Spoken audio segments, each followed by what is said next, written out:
Thank you for coming this evening. I'd like to call Recording in progress. The June 13th meeting of the Historic Preservation Commission. So Eddie, would you do the call to order, please? Duncan Campbell. Jack Baker. Here. Karen Duffy. Jeremy Hackard.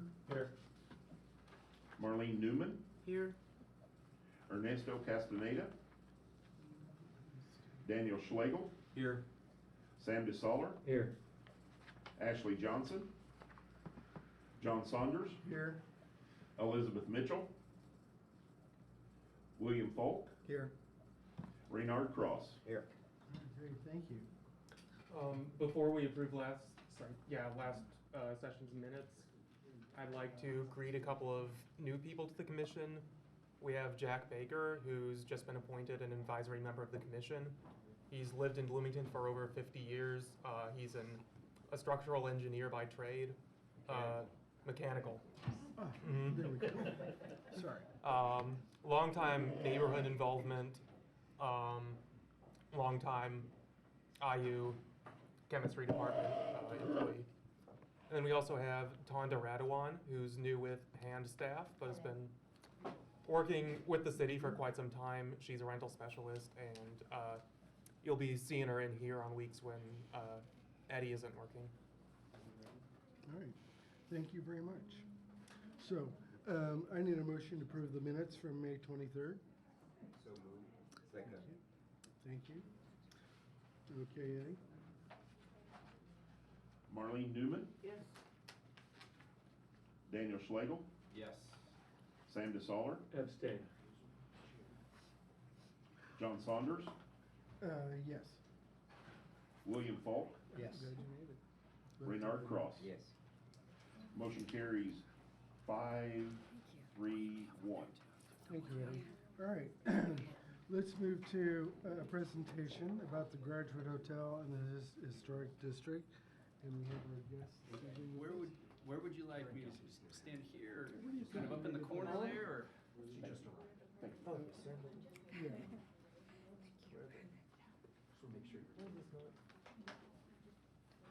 Yes? Where do you want to have him speak?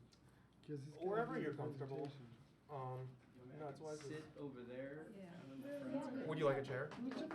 Or I could stand. Kind of feels unnatural to be sitting in front of it. Right.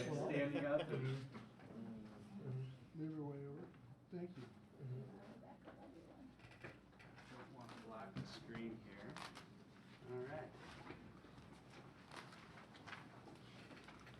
No, you want me to jump right in, or do you do the staff report first, or? I can, whichever you're more comfortable with. I mean, if you're already on a roll, you can go ahead. All right. Well, thank you, members of the commission, Noah, for having us here tonight. My name is Alex Intermill. I'm with law firm Bose McKinney & Evans up in Indianapolis. And I have with me over here Pablo David. He is with AJ Capital, which is the company that owns Graduate Bloomington here over on Kirkwood. You'll be hearing from Pablo because he has all the really good details about the historic aspects of the hotel, but along with some of the economic aspects that we'll talk about tonight for the hotel as well. As you know, we're here asking for your favorable vote to create a historic district to encompass the property that Graduate Bloomington sits on. Whether you create a distinct, historic district just for Graduate, that's fine. As you'll see in the presentation, there is a historic district that exists adjacent to Graduate Bloomington. Any way you get there is fine by us, but that's what we're here to ask for. Now, as you may have seen in Noah's or staff's report on this, the concern is about the building's not 50 years old. I mean, that's not a surprise to anybody. Probably most, if not all of you, saw it being constructed not all that long ago. But, as we'll get into, that is not a requirement. And in fact, it's not even in state code, nor Bloomington's, most importantly, Bloomington's local code for historic preservation. So we think that Graduate Bloomington does satisfy the requirements for a historic district, or we wouldn't be here. And to that end, history and historic preservation is important, part and parcel to not only Graduate Bloomington, but as a company. And Pablo will tell you about other properties, so I won't steal his thunder. But to that end, I inserted a sheet in the handout that I gave you that kind of supports our notion of why our request is important and fits with the historic preservation goals of this commission and with the city. This is from the Visitors Association's website. Kirkwood Avenue, iconic avenue, no secret to anybody. A lot of historic buildings, a lot of history. Graduate's now part of that and an iconic part of that iconic street. And Graduate Bloomington would like to extend that historic district so that it would not only be part of historic preservation along the Kirkwood streetscape, but also there's some economic benefits, and we'll talk about that as well. So, if you turn to tab 1 in the handout that I gave you, this is the state code that I referenced. So the legislative intent not only protects historic buildings, but also historic streetscapes, and therefore the reference to the iconic Kirkwood Avenue streetscape. And we would contend that, if the commission isn't going to designate all of Kirkwood Avenue, or East Kirkwood Avenue, a historic district, certainly growing that by voluntary petitions of property owners along Kirkwood would seem to fit the state code's purpose and policy. The next section, 16, addresses new buildings. So the legislature contemplated new buildings, new modern buildings, being part of historic districts. So just the age of the building itself isn't a disqualifier. The next section, 17, I've got some language highlighted there, talks about what visual factors or factors to be applied to new buildings in a historic district. When those buildings are moved, repaired, altered, etc. And that will ensure that, in this case, if Graduate Bloomington does any sort of renovations, remodeling, anything to the exterior of the building, it would have to comply with the historic preservation guidelines of the city. And that's important to Graduate. Importantly, if you flip to the next page, nothing in the state code has a requirement that a building be 50 years old to establish a historic district. If it did, again, we wouldn't be here. If you flip to the next tab, 2, this is a section of the City of Bloomington's Historic Preservation Ordinance. So Bloomington City Council, as you all know, utilized the state code to create the city's Historic Preservation Ordinance, used that to create this very commission, and also set the policy for historic preservation and creating historic districts. And that policy issue is something that I'll hit on a few times tonight, is that it was the city council, and then the mayor signing off on it when this was created, that set the policy for creating historic districts and historic preservation in the city of Bloomington. The first section, from the first section of Title 8, we find the criteria for creating a historic district. And I highlighted there in Section A, it must be based on the criteria outlined in this title. So the policy and the local ordinance, which has the force and effect of law, says if you're going to create a historic district, it has to be based on these criteria and no other. An important aspect of that, if you flip to the next page in subsection C, capital B, it's not that the local code excludes or precludes historic districts to be created if a building is not 50 years old, quite the contrary. Subsection CB specifically addresses new or contemporary buildings in a historic district, so they're not excluded.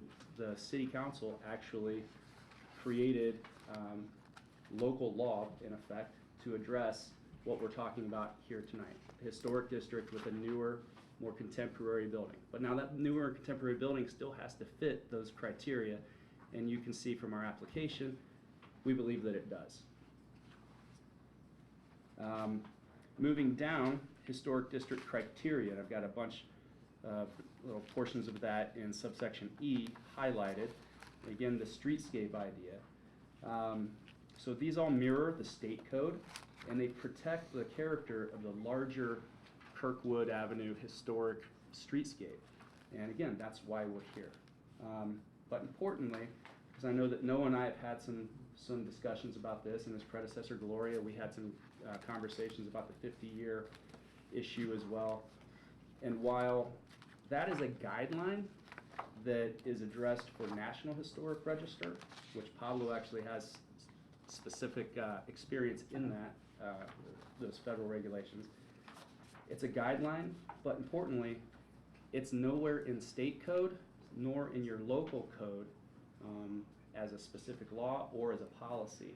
And so if the city of Bloomington were going to impose that type of requirement, it would seem that the city council would be the correct body to institute that policy by ordinance.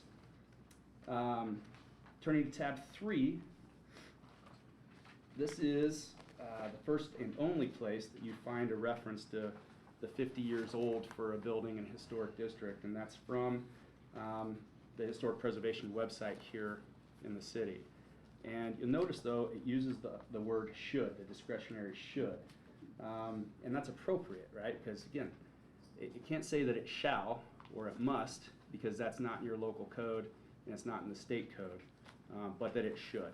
And so that seems to be a policy. I don't know the history of it, that was created somewhere, but I know that we know that it's not a policy that's reflected in the City of Bloomington's local ordinance.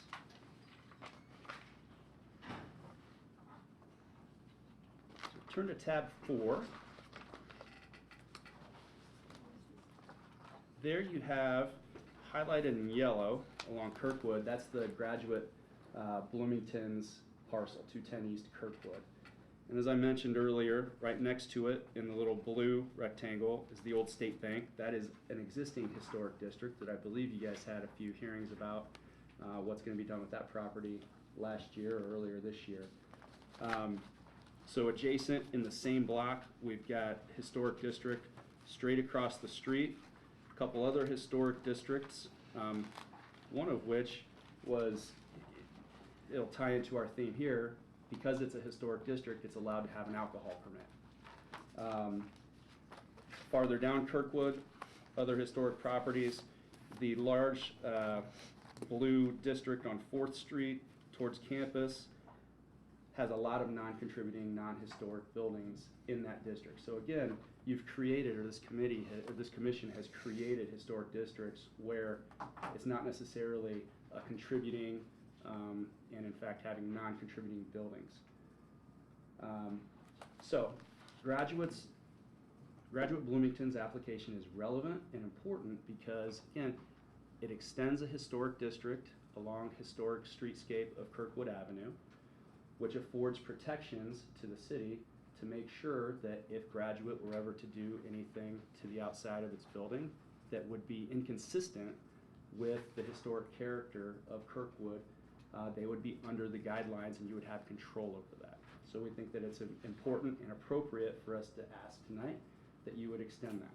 Now, why do we have this property owner coming to the city and saying, hey, cover us with another layer of bureaucracy so that we can, have to come to another body if we ever want to do anything with our building? Now, part of that, and Pablo will get into it, is because of Graduate as a company, their commitment to history. And so it makes sense. History is important to Graduate Bloomington, to all of their properties, and so it being in a historic district, being part of the solution to preserve history along Kirkwood and in the larger community is important to them. But the elephant in the room, there's an economic benefit. And I'm sure some of you, we've been at this for quite a while now, and I'm sure some of you, if not all of you, are aware that Graduate Bloomington would like to have an alcoholic beverage permit at their hotel. They don't right now because of the First United Methodist Church is right next door. And Indiana law, as some of you may know or not, precludes having an alcohol permit within 200 feet of a church or a school, wall to wall, unless the church or school provides a waiver or consent. Now, Pablo can talk about this as well. I've been part of all, if not most, of the conversations with the church. They've all been very productive and cordial. We've got a good relationship with the church. Actually, through those conversations, a lot of just kind of neighbor issues, parking and whatnot, have been addressed and worked out. But for reasons of the church, they couldn't get to the consensus to give us the consent. They asked us to find another way. The other way is historic districts. If you are in a historic district, Indiana's 200-foot rule doesn't apply. So that's why you're allowed to have a alcohol permit straight across the street from Graduate Hotel that's been there for several years. It's because they're in a historic district. So the 200-foot rule does not apply to them. So this was the creative solution that we came up with. So what would that mean if Graduate got the alcohol permit?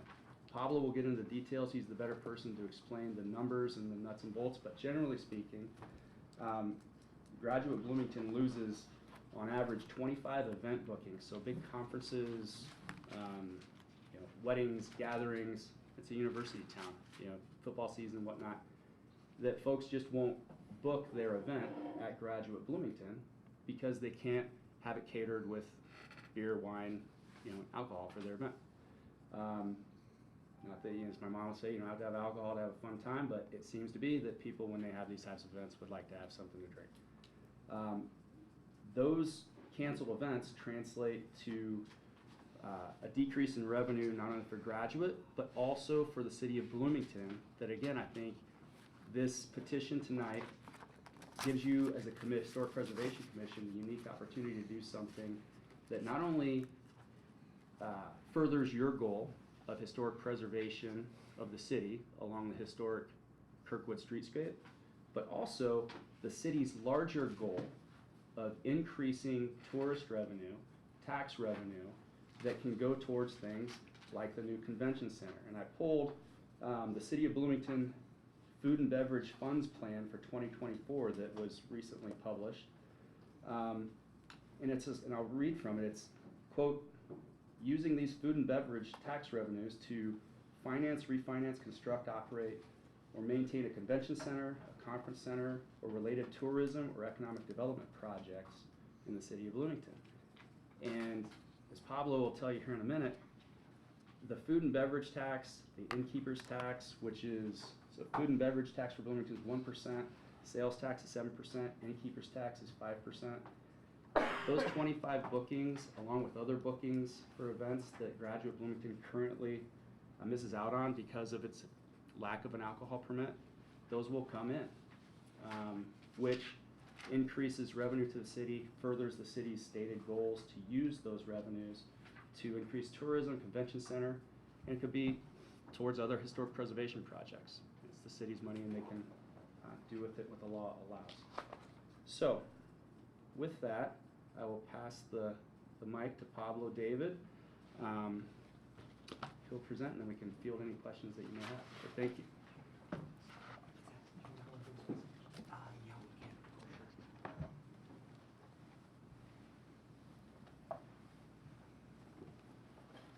Hi everyone, my name is Pablo David and I'm with Graduate Hotels, specifically AJ Capital who owns the Graduate Hotels.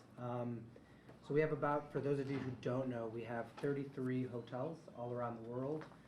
Stretches from all over the Big Ten, Ann Arbor, Bloomington, Evanston, to the West Coast, Palo Alto, Berkeley, to the Ivies, Yale, Princeton, and even in the UK, at Cambridge and Oxford, the world's oldest Western universities.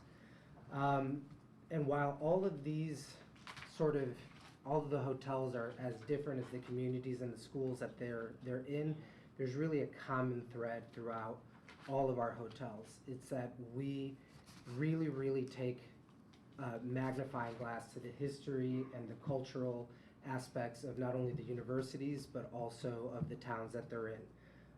A lot of that begins to be conceptualized with what we call the writer's table. Our in-house design team comes and spends a lot of time in the towns where our hotels are going to be. and they meet with alumni, they meet with members of the community, and they literally just talk. It's a round table to tell stories of, college, of growing up in Bloomington, and that really, really defines everything that we do within the walls of the hotel, from the fabric that you find on your bedding, to the design of the carpet, to any of the decorations throughout the hotel. It's something that we take really, really seriously, and we really take it as a responsibility to be stewards of not only the adjacent university, but the town in which we're in. And so really what we're trying to accomplish is something that goes beyond an About Us section on your tourism board's website or a Google search. We're really trying to get into the nitty-gritty of the university. So I know I don't want to take up too much time, but Noah, if you do want to run through the slide. I would like to run through a lot of the cultural and historical references that are found throughout the hotel. The first one that you'll see is the brick facade. And while we all know that our building is not 50 years old, the design and the shade of red is a direct nod to Owen and Wiley Hall, the two buildings that were built after the fire on IU's campus. As you walk into the hotel, you'll see a bunch of randomly placed black and white tiles. That's actually a nod to Will Shorts, who is the editor of the New York Times crossword puzzle, and the only person that we are aware of in the country that has a degree in entomology here from IU, which is the study of puzzles. And if you go to the reception desk, many of you may be familiar with the Hoosier Cabinet. Little fun fact for those who don't know, Showers Brothers was located here in Bloomington, and in 1856 they were producing about 700,000 pieces of furniture a year, and it accounted for a quarter of Bloomington's tax revenue. And so you'll find inspiration from the Hoosier Brother or the Showers Brothers furniture throughout the hotel. Obviously, Bloomington and Indiana as a state is a big basketball town, and you'll find nods to the 1952-1953 national championship winning team. If you go into our lobby, you'll see all of the bleachers that we were able to restore and recover from local high schools that were going to get torn down and thrown out, and we installed it, and you see students there studying now and sitting and drinking coffee. Our lobby also has 60 pieces of custom art, many of which have a lot of flora and fauna. That's a nod to Bloomington, the actual name and what it means. You'll find references to Planet X Records, big punk record label here in Bloomington that's now defunct, but for a long time they were bringing in shows and a lot of culture and arts. My personal favorite is, for those of you familiar with Metamora, Granny's Cookies. There's a lady there who owns Granny's Cookies and Jam and Ice Cream Shop, and she's the Guinness World Record holder for most cookie jars. And we sourced cookie jars from all over mid-Indiana, middle Indiana, and that's where our Poindexter, you just see walls and walls of cookie jars. And then other references like John Mellencamp's Pink Houses. You'll have a white picket fence and a pink house blanket when you go into your room. The state seal is found all over our rugs, along with the peony, which is the state flower. References to the Dalai Lama and all his visits to his brother while his brother lived here. You'll find Hoagie Carmichael sheet music, and even Dr. Alfred C. Kinney sex cartoons, which was really at the forefront of sort of modern sexual and gender studies. And I can keep going and going and going, and I'm happy to answer more of those questions to specifics of what you can find within the hotel.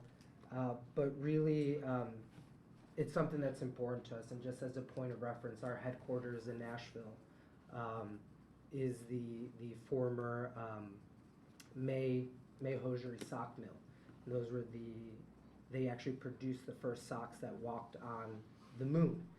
And it would have been exponentially cheaper to tear it down and build a carbon copy of that factory, but we decided to take it down brick by brick and restore it. Same with the Chicago Athletic Association, for those of you who have been there or know about it.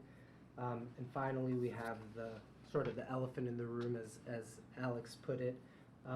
Yeah, there is another undercurrent to this, which is the alcohol permit. We're at a point past the ramp-up stage of the hotel. And so when I say that Bloomington is leaving hundreds of thousands of dollars over a period of time on the table in tax revenue by us not having a liquor license, that's no longer a projection. And in fact, if we're so lucky to move on to city council, we know that Bloomington Graduate would be a top 5 hotel in our 33 hotel portfolio. That's how much business comes to us from a banquet and catering standpoint. We really don't have that in downtown Bloomington proper. I don't mean that in a negative sense. It's just the reality. We have this space to hold all these events, and with that, I respectfully ask for a favorable decision to send us on to City Council, and I'm obviously happy to answer any and all questions that you may have. Thank you, Pablo. So we have our new appointee here. Jack, do you have questions? More of a comment, what I'm not hearing. Well, let's hang on, we'll do the comments after. Okay, let me wait to comment. Bill? No questions. Bernard?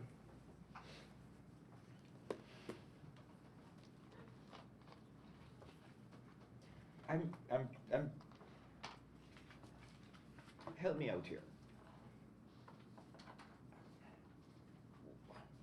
In one sentence, why are you here? I know you're here to get our vote, but why? Is it that you legitimately believe that the Graduate Hotel is worthy of historic preservation on its own merits? Or is it to backdoor in a liquor license? I think it's both, and I want to be honest with you. I think that based on the code, we are a repository of historical items, and we are basically a museum inside. And based on the code, we certainly think, and it's been explained to us by others, that there is a desire to extend the Kirkwood Historical District, and you're not going to find many businesses and many homeowners and residential owners that are going to go out of their way to have materiality prohibitions and restrictions put on them for the duration of their ownership in order to get a liquor license. But there is the reality that, yes, we also want that as well. Okay, so let's set the liquor license issue aside for a second.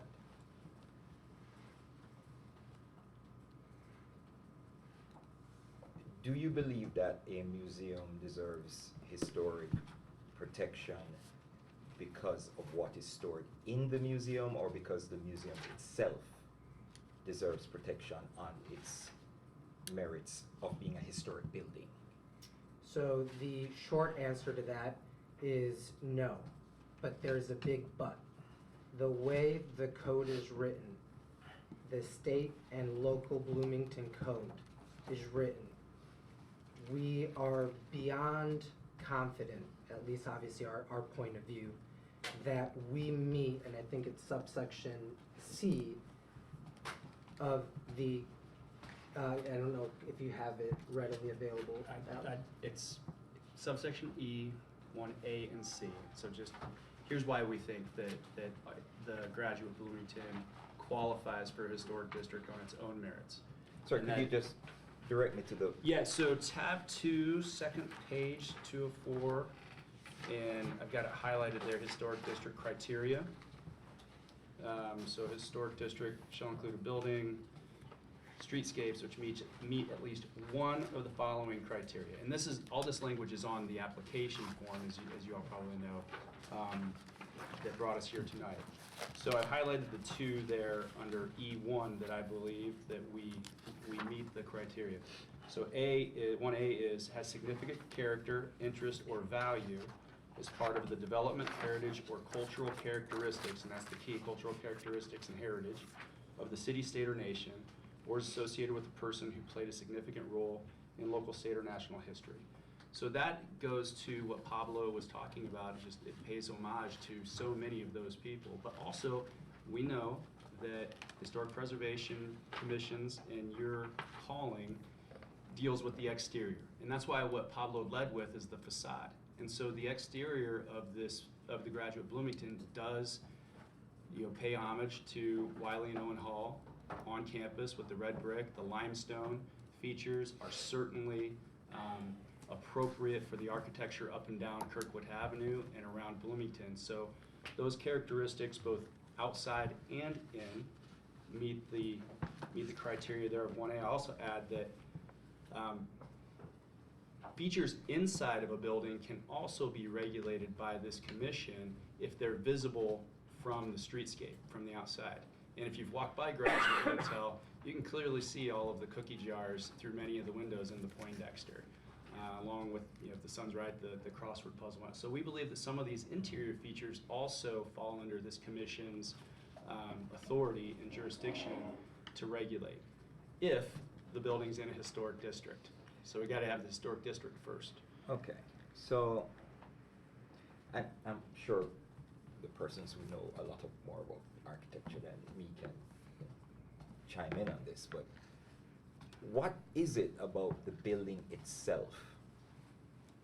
I mean, I've been here long enough, I've picked up a few things, but I haven't heard anything from you guys about the features, the type of construction, the style in which it's constructed, that would warrant this historic protection. I mean, I could go build a replica of the Lily House in my backyard. Does that make my house worthy of historic protection now? I mean, I'm really trying to get to the substance of your argument for or vote or support in winning this protection, and I haven't gotten there yet. So let's just set that aside and go back to the issue of the liquor license. Now again, my understanding of our purpose here is to protect the building on its own merit. I don't necessarily see how we are obligated in any way to consider any other issue other than that. And I would think that if it's an issue of revenue, that is probably something that you should probably use as justification to get some kind of variance to the ordinance that precludes your selling liquor because of the ordinance, rather than to try to achieve those ends through historic protection. And if I believed it was worthy of historic protection, or you made an argument, then that secondary issue would be moot. But I'm still waiting to hear something that says, hey, based on the style, based on the architect, based on something that happened here, maybe all those jars of jam or whatever were actually canned in the basement, or, something that said, maybe Mellencamp wrote those lyrics for his pink houses and white fences on the piano in the lobby. But I'm not hearing that. So Respectfully, I think certainly protecting individual buildings is one of your purposes, but as I referenced it in my remarks, your authority and your purpose as a historic preservation commission, both by state law and local code, is broader than that. And I think that it's broad enough in this instance to include protecting the historic Kirkwood streetscape. I mean, your local ordinance, and so the building itself meets the criteria for paying homage to the cultural heritage and so forth And then on the exterior, the red brick, the limestone features, those design features were intentionally picked. But what we're asking is, we think that this commission ought to unilaterally create an entire historic district that encompasses all of Kirkwood Avenue. I think that would be appropriate, but you haven't. If it were that there's an application to protect the entire street, and there was an argument made that the street itself and things that happened and, you know, the role it played in the community and these buildings and all these other things and the church and you know, the pizzeria and the theater and all these other things, and the Graduate being a part of that street would be included, then I would have no problem. But on its own, I'm still waiting to hear a convincing argument that the building itself is worthy of protection. But And that's where we get, I mean, we believe the streetscape itself is worthy of protection. And extending the historic district to cover the Graduate Bloomington makes sure that that building, no matter who owns it down the road, if they want to change something to that building, is going to have to meet the criteria that this commission implements to ensure that whatever's done fits and is appropriate in style and architecture with the other historic buildings across the street, right next door, Buzzkirk Chumley up the street, and so forth. So it's about preserving the streetscape itself. so are you asking us to create a district for the entire street? Or just the building? We, upon request from Noah's predecessor, explored that, and as you can imagine, it might be 20 years before we were here to get all the property owners together to do that. We think that it would be appropriate for this commission or for the city of Bloomington to unilaterally create that, but that hasn't been the custom or the policy of this commission, my understanding, or the city. So to the extent, so we can only come with the property that we have control of and title to, which is ours. But we think that maybe it's a first step, that maybe the folks towards campus and up and down Kirkwood will see the value, will also want to maintain the Kirkwood streetscape that they all benefit from. I mean, that's like in the handout, that's the iconic street that people coming back and forth, they'll benefit from guests at the Graduate Hotel. We're not looking to, and I don't know if Pablo meant, we're not looking to open another restaurant inside the Graduate. You know, the goal is to have more guests fully realize the potential of Graduate Bloomington, which then would also benefit the other neighboring restaurants, businesses from the foot traffic, that they would go there for their dinners or cocktails or what have you. But I would argue respectfully, I think that it is not, the building itself, it's not 50 years. We do think that the design and the exterior features do fit with the Kirkwood streetscape, are historically appropriate, and then the request tonight to create this district or extend the neighboring district meets the goals of this commission to protect the historic streetscape of Kirkwood Avenue. Any questions from Daniel?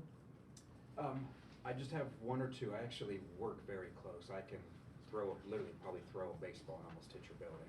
So I work at the History Center, the local museum. So when I've been over there a few times, I've noticed a bunch of those detail work. So I will say I do appreciate a lot of the planning that I haven't been lucky enough to go up to the Stranger Things suite, but you know. It's cool. So when was the Graduate built? I came after it was built, so I don't know the date. I think we're either on year 6 or 7. Yeah. Okay. Yeah. Okay, so shortly before the pandemic then? Yes. A few years? Yes. Okay, I just wanted to check, so, and some of the photos were really neat. I will say I do appreciate those because I like all the nods to a number of, if not Bloomington or Monroe folks, at least regionally. The only thing I had, and it seems like it's very similar to yours, my only question, I drove by and I didn't have a chance to read Noah's email in detail, was the building, because on actually page 3, the paragraph you highlighted behind tab 2, and I'll say I'm having trouble with it, but it's not something that's shut me down. But it talks about the proportion, mass configuration, and visually related. And it is definitely the big one on the, like, up and down there. It is distinctly different, and the building next door, the bank, what is it? People's State Bank, there we go. Like, the subcommittee that worked with them actually talked about making it taller because the Graduate is just so large. So I think that's just a little bit, I think you touched on it with Renard's questioning, is just the size of the building. With those 3 parts, those were the only ones that kind of jumped out at me, and that's just kind of my question, is because of the sizing on it. It is definitely much larger, and I didn't look at it in the full context of the street, but I do like the idea. It's just, I was just gonna ask about the Sure. proportion, mass configuration, like how you think that fits with some of the other streetscape part of it, just cause it is a very large building, which I understand hotels need to be. You want lots of people in there.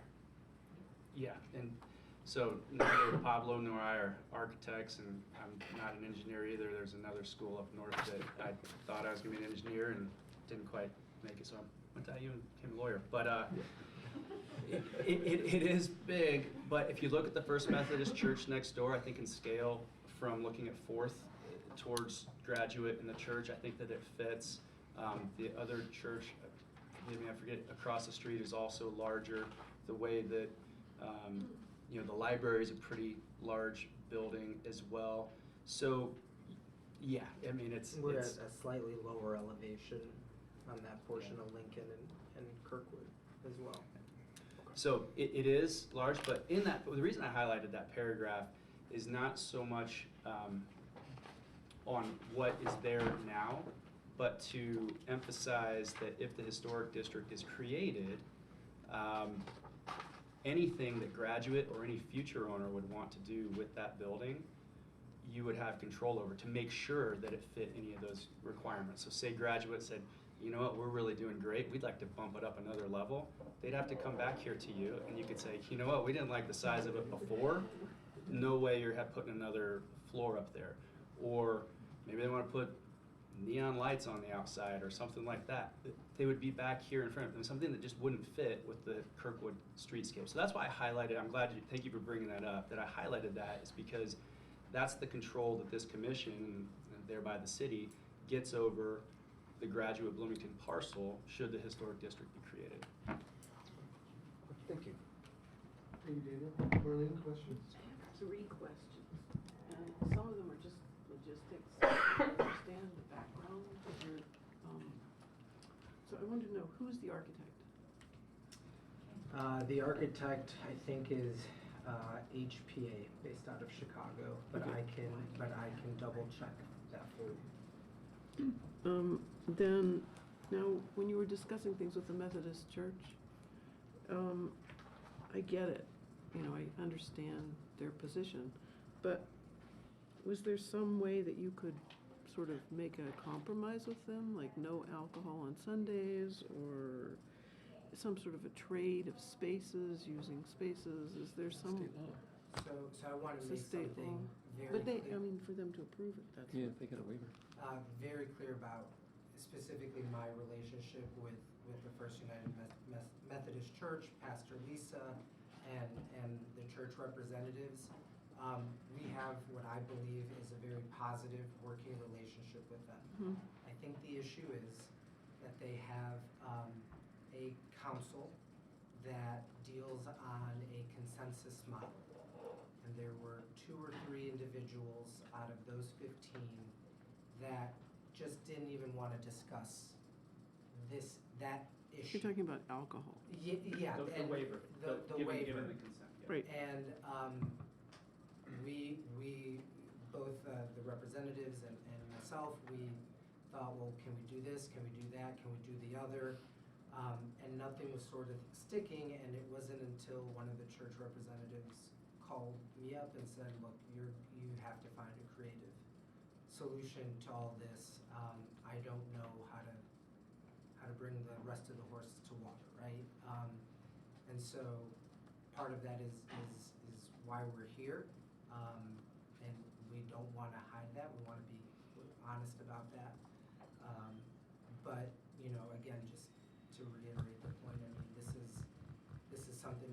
important to us. We go out of our way to put our buildings in with historic overlays, you know, all over the country. And it's not liquor related, it's just because we make that commitment to the communities, and I think Alex just touched on that, on the materiality prohibitions that will be imposed on us both inside and out. But yeah, I don't want to take up too much of No, your it's time. okay. That's the answer. I can just add, in those discussions with the church and Pastor Lisa and their representatives, those types of things, you know, being a good neighbor, not having a, you know, kegs and eggs party, which they would never do anyway, but on like Sunday morning, being respectful. And so out of that came some just good neighbor things that have nothing to do with being here tonight, you know, parking and timing and delivery buses that really have helped foster an even better relationship with the church. Okay, so, did you look into, so I know on the university campus, it's a dry campus, and they have sort of temporary alcohol permits that encompass a particular event. Is that something that would work? It won't. So Indiana alcohol law, it doesn't have carve out for hotel permits, which would be this type of event. I should have mentioned, because I know there have been some questions along the way that there are historic district permits that the city has control. That's not what we're asking for. This would just be a regular hotel permit that's issued by the state of Indiana. Orange sign on the window, come to the local board. But there isn't a carve out for civic center permits, which are the type that are operated by Upland now and soon to be Levy for various, you know, the assembly hall and so forth on campus, or catering permits. So even if Graduate Bloomington wanted to just, okay, we aren't gonna have a permanent alcohol permit, but we'll hire caterers for these big events, you have to get consent from the First Methodist Church because of the proximity for even a catering permit. So any type of alcohol permit would require the consent of the church, unless the Graduate Bloomington parcels inside of a historic district, and then the proximity law under Indiana's alcohol laws doesn't apply. Okay, thank you. That's the end of my questions. Thanks, Sam. No questions. Just a point of clarification, the application today is for the building or for Kirkwood? I have a copy of the application form. The proposed district boundaries are 210 East Kirkwood Avenue, so the area of the hotel. So just the graduate? Just the Just the parcel, graduate. yeah. Okay, thank you. Karen? Okay. Who do we have online? I don't see anyone. No hands raised. No. Okay, terrific. I don't have any questions at this time, so we'll move to comments. Well, could I ask Certainly, another Mark. question? How long has this ordinance been in place, the one precluding you from putting in a liquor license within 200 feet? I would say at least 50 plus years. I mean, Yeah. these ordinances exist all over the country, from your biggest metropolises to your everyday town. So. Do you mean the 200-foot rule? The rule that is preventing you The from. state law? Right. So I've been at this, when I do a lot of zoning work, I do a lot of alcoholic beverage practice from South Pablo when I'm met. Been doing it for about 20 years. It's been in place that entire time. I know from my partners, it's been in place for another 10, 15 years before that. Okay. Now these exceptions for historic districts and so forth have been added along the way, but it's been on the books for a long time. So, and how old is the hotel? About 6, 7 years old. So you knew that this would be an issue when you, before the hotel was a gleam in its creator's eye, but you still went and built the hotel there, knowing that this rule would affect you getting a liquor license. Yeah, because I think, I'll give you an example. In Ann Arbor, we actually have another First United Methodist Church across the street from our hotel in Ann Arbor. This was not an issue. We have hotels next to parks and close to hospitals. We've never had an issue working together to come up with a neighborly compromise of, hey, you need to make sure that you're making these commitments in writing. To use your example, you know, no maybe no selling of alcohol, during church service hours on Sundays. It's never been an issue. It's not the first time that I've encountered it. Okay, but you didn't know that it would not be an issue. No, Okay. there's no way. to Did know you that, no. make any attempt during the planning stage of the construction to explore this, to consult with the relevant authorities, to get a sense of what you would be in for if you did that sort of thing and then tried to shoehorn a liquor license in there? I mean, Can you, forgive can the you term clar- shoehorn. No, I'm no, it's saying, okay. Can you clarify for I'm me, saying, please?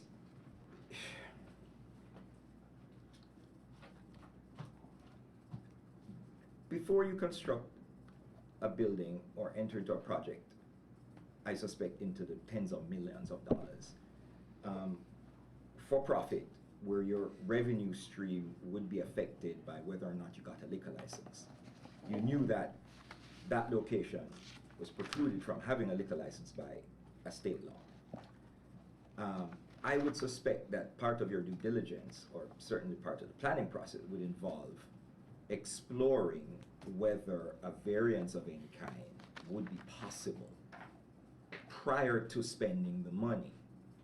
Because, I mean, feasibility studies, Mhm. how, your cost benefits analysis, your revenue models, all of these things, having a liquor license would factor greatly into your revenue model. And you're telling me that you went ahead with this, knowing that the law was in place, knowing that it would significantly affect your bottom line, and didn't do any kind of preliminary work.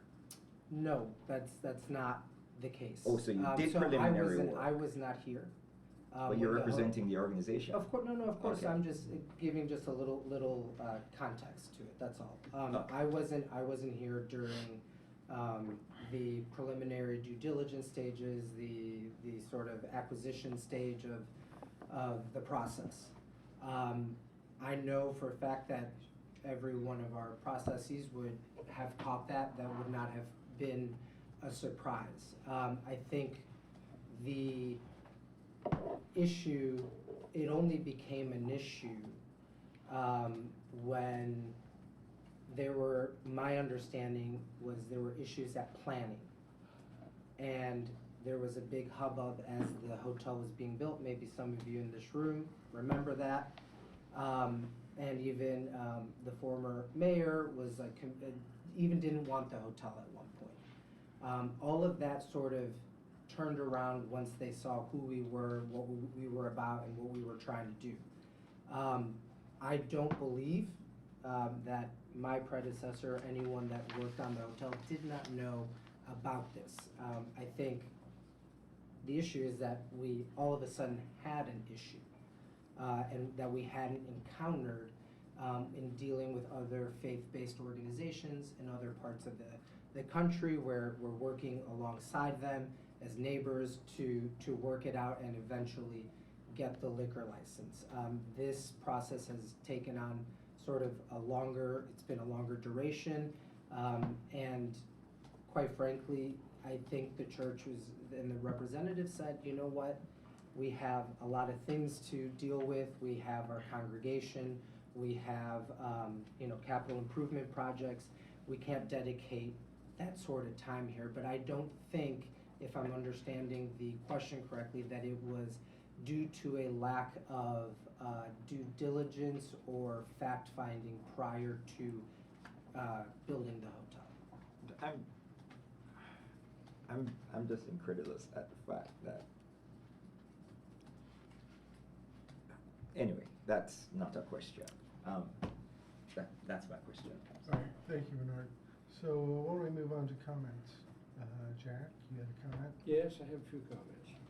I was here, sitting on plan commission during discussion of this hotel. It was a cat fight. The churches, all three churches involved, as I recall, 200 feet, 200 feet, 200 feet, there were three churches around it, did not want the hotel for various reasons.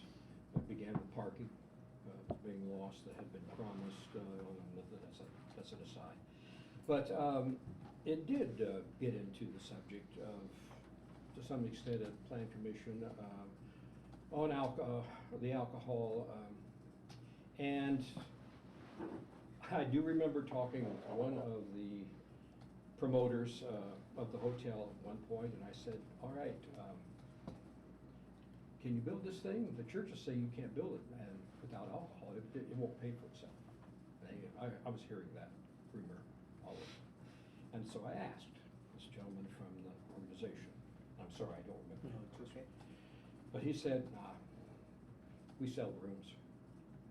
We don't have to have the alcohol. It'd be nice, but we don't have to have it. So I guess what I'm saying is, here tonight, I'm in between. I don't care if they sell alcohol or don't sell alcohol. And I think it's an aside to the entire question.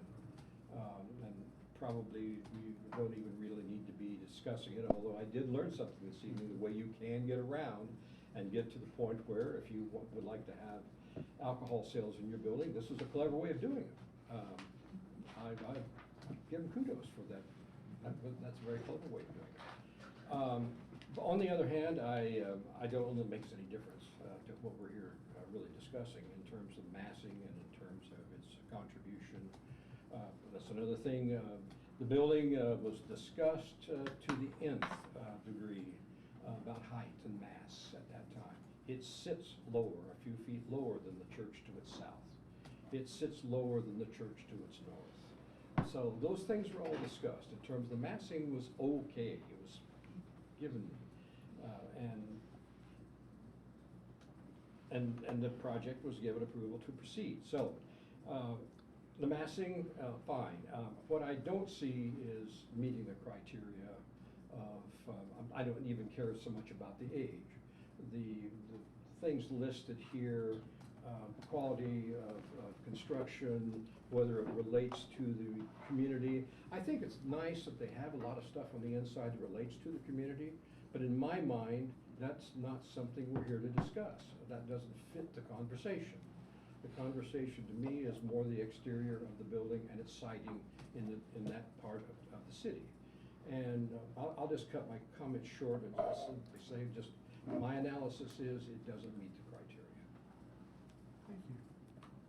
All right, let's move on to Will. So, I want to thank my gentleman to the right for many of the comments that he has. So, just to save on time, I'll just hit on a couple of them. I agree it doesn't meet the criteria. If I walk around Bloomington, I don't see a lot of red brick buildings. I see a lot of limestone buildings, all limestone buildings. And I think you would have a better argument if it was a total limestone building than referencing a couple of buildings that are red brick on campus. As far as the streetscape goes, going that direction, I think that would put a significant burden on a lot of the other individuals along the street, because as soon as that would be classified as a historic district, their cost to maintain those buildings probably goes up significantly. So I don't see that as being a viable option either. So just to summarize, I would agree that I don't see this as meeting the criteria for a historic building. Thank you, Bill. Bernard? And I thank the learned gentleman on my right for cutting their comment short. So I will use the time. They have allotted to make some comments which I believe need to be made.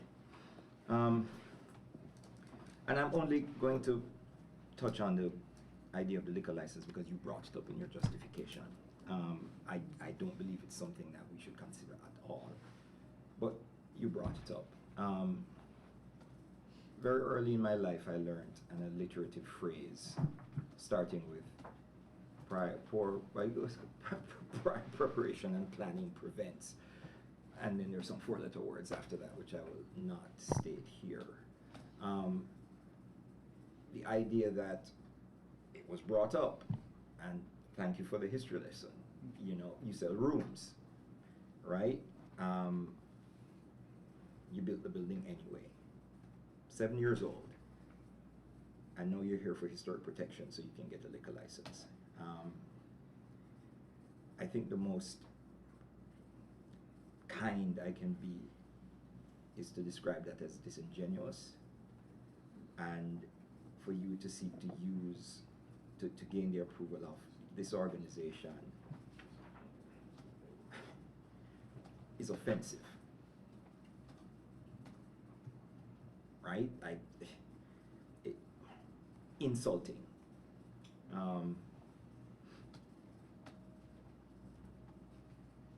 And let's leave it at that. Secondly, I am yet to see in your presentation any justification for protection of this building as a historic building. There's absolutely nothing about the building itself, which I find outstanding. There's nothing about the history of the building, short though it may be, that is significant in any way to support the application for protection. And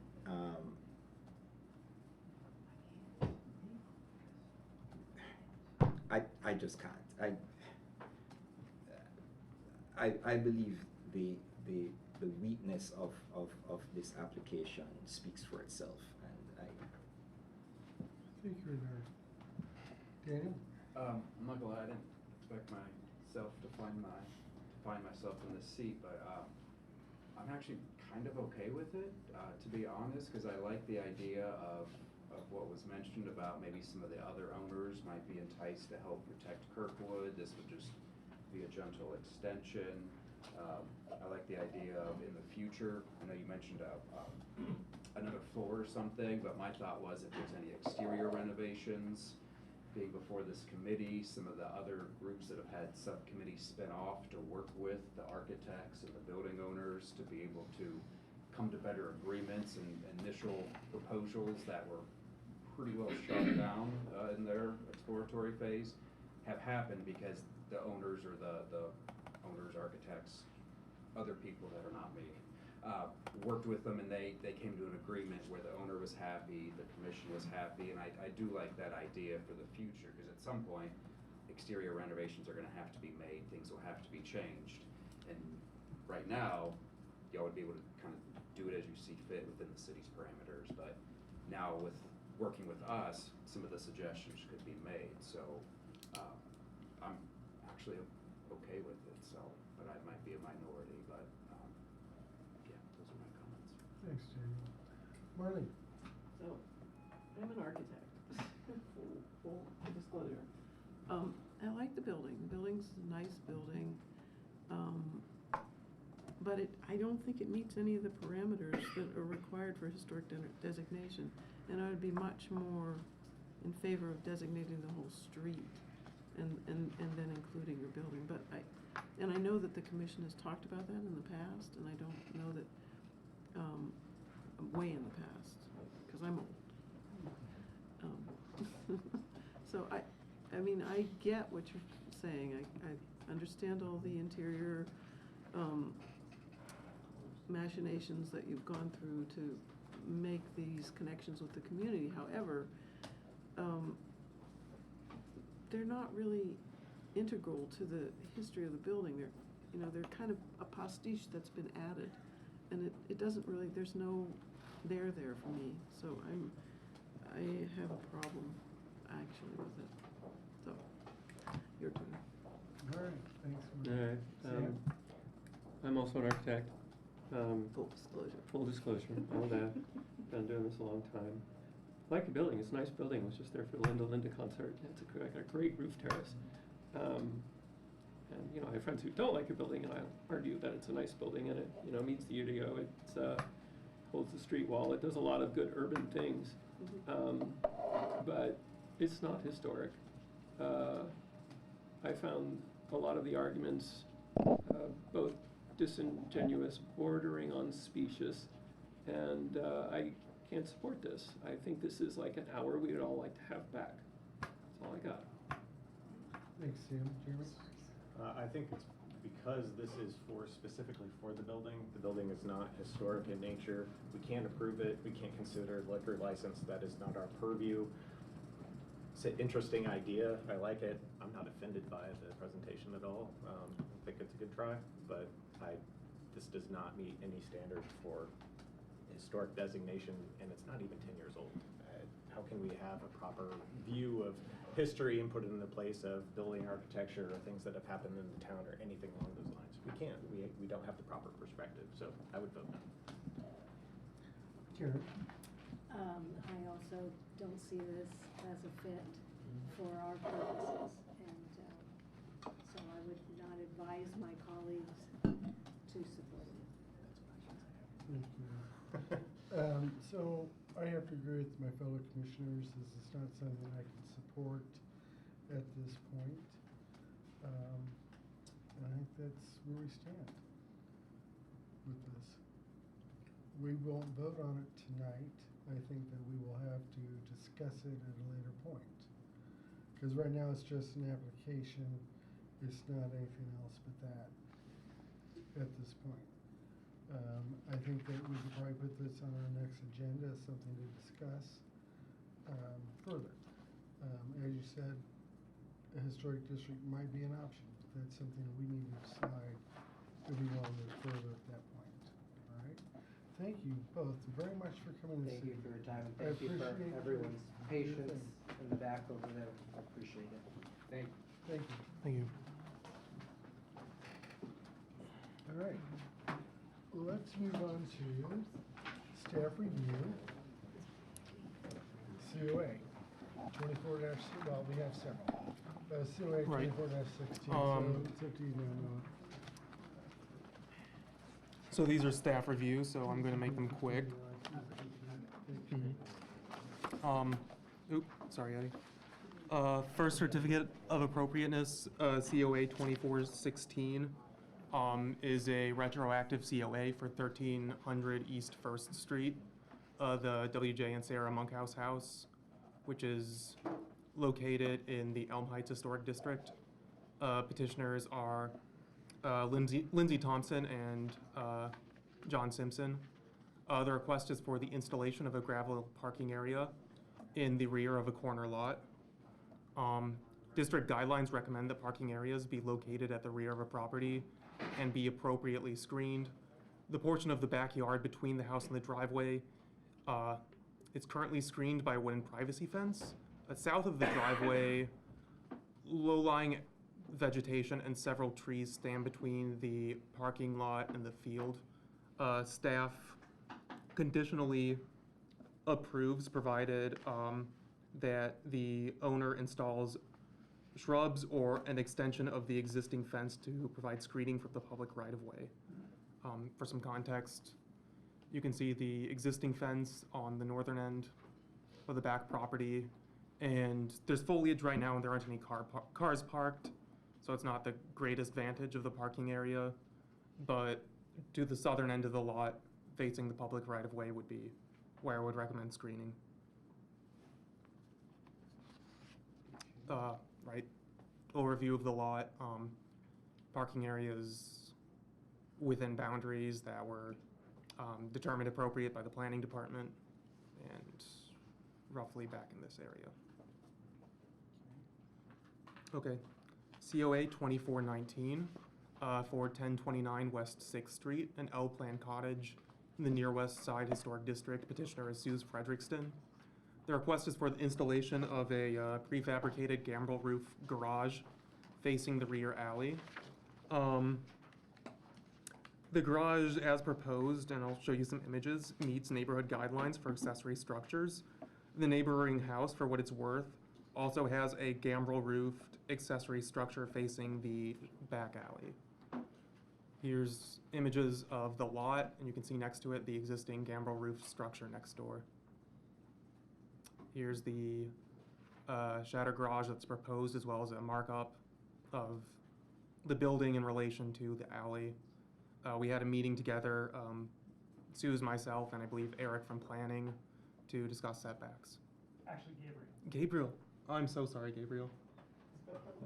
You were not forgotten. Okay, more mock-ups of the shed, garage. COA 2420. This is 405 East 4th Street, Bloomington Restaurant in the Restaurant Row Historic District. Petitioner is Layla Taylor. The request is for a new round sign on a pediment, 45.5 inches in diameter and vinyl. You see the building is currently under some construction. The applicant had applied for a COA in December of 2023 for alterations to the facade of a significantly altered building to improve accessibility to the entrance. Staff had recommended approval, but the review period ended before the commission could meet to act on the COA. So by default, the COA was issued. With work now underway, Bloomington is returning to request a COA for a sign commissioned from Fast Signs. Here's the proposed sign where it would sit on, this is a mock-up that was actually received for the December 2023 meeting of what the facade of the building is going to look like, if you're interested in that. Next, staff approval COA 2421 for 300 East 3rd Street, the Home Laundry Company building, individually listed, outstanding rated building. The petitioner is Hai Tao Wong, requesting the installation of 2 unlighted PVC signs on the north side facade, 4'6" by 3 feet, and over the entrance of the east facade, 6 feet by 3 feet. The home laundry building is, like I mentioned, individually listed. It is, as long as I've been here, since its construction, served commercial uses, including a number of past restaurants. The staff issues approval, considering that the signage is similar in scale to existing and previous signage for businesses located in the building. And here's what it will look like.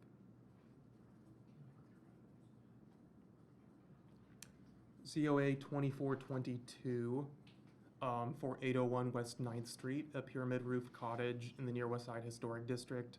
The request is for the removal of a sick mature tree. The applicant had consulted with Bluestone Arborist, who determined, as we can see, that the street-facing tree it's mature, but it's terminally ill, dying from the top and the inside. So staff issues approval for removal. Then COA 2423 at 715 West 8th Street, a Queen Anne T-plan cottage rated outstanding in the near West Side Historic District. Petitioner is Mary Bugley, requesting the removal of a sick mature tree. The large silver maple in the front yard is already shedding branches and has been inspected by an arborist who believes that the tree has several more years left to live. So staff issues approval. All right, thank you very much. Let's move on to COA 24-15. COA 24-15, again, address 1300 East 1st Street in the Elm Heights Historic District. Petitioners Lindsay Thompson. Request is for retroactive COA for the replacement of the front door. I'll show you the replacement in a second. According to neighborhood guidelines, historic fenestration that is in good or repairable condition should be retained.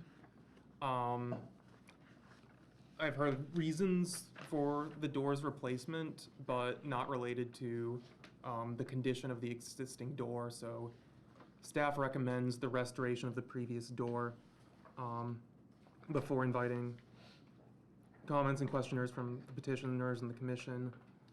This is the new door recently installed. What's the old door? No. The old door, solid wood, I believe red, 6-panel. Thank you, Noah. Okay. Mr. Simpson, any additional comments? Not really. Okay, let's move on to questions. Jack, questions? No. May I make a comment? So I'm Lindsay Thompson. I'm the one who petitioned, who filled the COA. I want to go in, I had talked with Bill about one of the reasons that we made the choice for this door is because we are planning on using this as a rental. We are a rental company. Current door does not have any view, and there are stained glass around the door. So we chose this door for safety reasons. So if someone's knocking on the front door, our tenants are able to look out the door. And then we also did the 3/3 panel to match the windows. So just kind of wanted to draw your attention to that and the reasoning behind that. I was told the door knocker was not something that you guys were talking about, but I have reasons for the door knocker too if you want them. Thank you. Thank you. Okay. Change my mind, I have questions. Yes, go ahead, Jack. Roughly how thick is this door? Is this a very thick door, or is it a solid door, I take it, probably from that era? Do we know material, do we know thickness? I don't have dimensions or material on the door. Just wondering how sturdy a door it is, and I'd say roughly, what would you say, like? Pretty sturdy. It's sturdy. I could Or get, three-quarter. I can get dimensions to you if you'd like. It's a wood door. I'm looking for rough, whether it's, 3/4, I'd say 3/4. solid, 1.5, that sort of thing. And I guess I'm really asking, being repairable, is it not able to be refinished and reused? Is this a question of taste, or is this a question of actual usefulness or security in some way? Because I'd like to know more about the new door, if it's any more robust. It's as strong as the one that you're looking at now. It's also, lets light in the front area of the house when you're inside, which brightens up the hallway.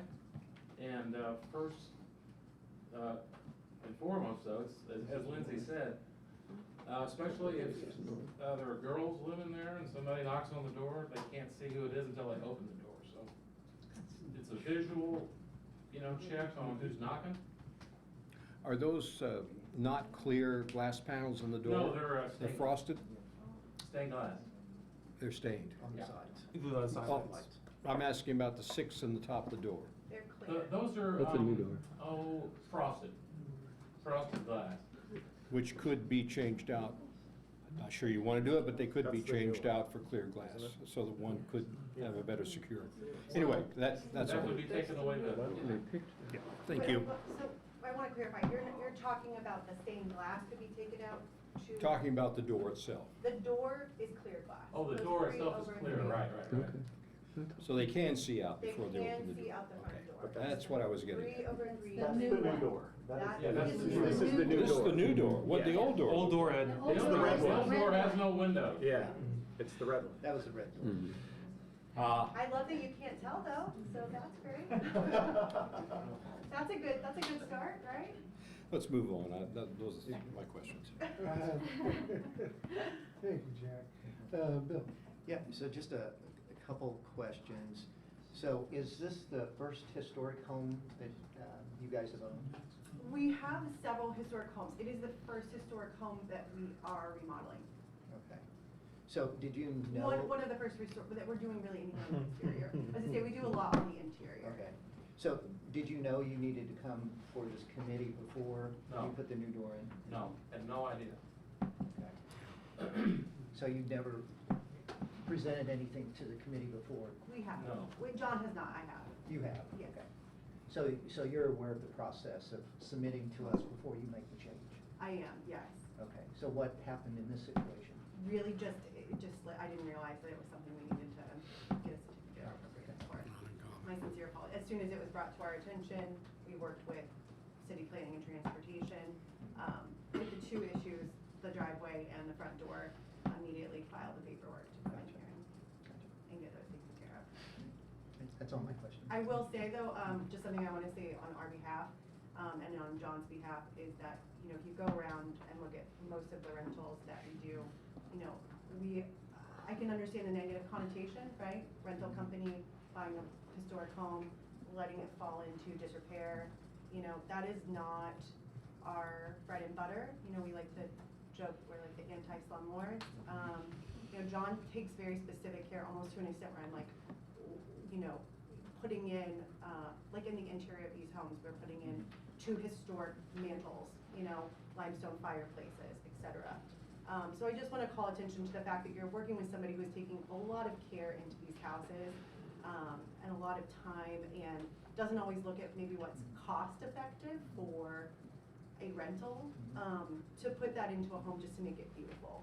So I just want to give context there that when we're looking at something, we are taking into consideration, even when it's not a historic home. I think you could go look at several of our rentals that are in non-historic districts where we have, you know, taken the time to try to rehab it to a, I think, guidelines that would fit historic, historic guidelines. So once again, I just want to give context there. You know, we do care about the homes, we care about their aesthetics, and planning is put into all of that. Well, I want to thank you for bringing that extra color, because that means a lot. So thank you for the additional investment that you're making that probably not everyone would. Bernard? What kind of door is that? Are you talking about the material? Yes. You know, I sent the link to it, to Noah, but it's from Home Depot. Yeah, it looks like the normal Craftsman It's a fiberglass. Feather River, yeah. Yeah, okay, so it's a fiberglass door. And the door you replaced it with was, Solid wood. do you know what kind of wood it was? You know, I do not, but I could get that information and bring it back to you. Okay, where's the door now? It's gone. It was brought, the whole front of the house, porch was pulled away from the house, which we didn't really realize when we bought it. So water had gotten in behind, leaked down, and rotted the bottom of the door out. Okay. So, you know, not only did we have to replace the door, but, you know, I've got myself a pretty hefty bill putting that front porch facade back up against the house, which meant jacking up the roof, taking the pillars out. And then we have the cracked concrete on the front porch, so we took that out. Replace it with limestone. And we replaced it with limestone, which I think everybody would agree is probably a better look. And, you know, we could have dumped a bunch of concrete back in there, but I'm not sure that was original anyway. Right. So what I'm trying to say is we've got a lot of expense right in the front. And it looks nice. Yeah, well, thank you. But fortunately, you needed to come here first.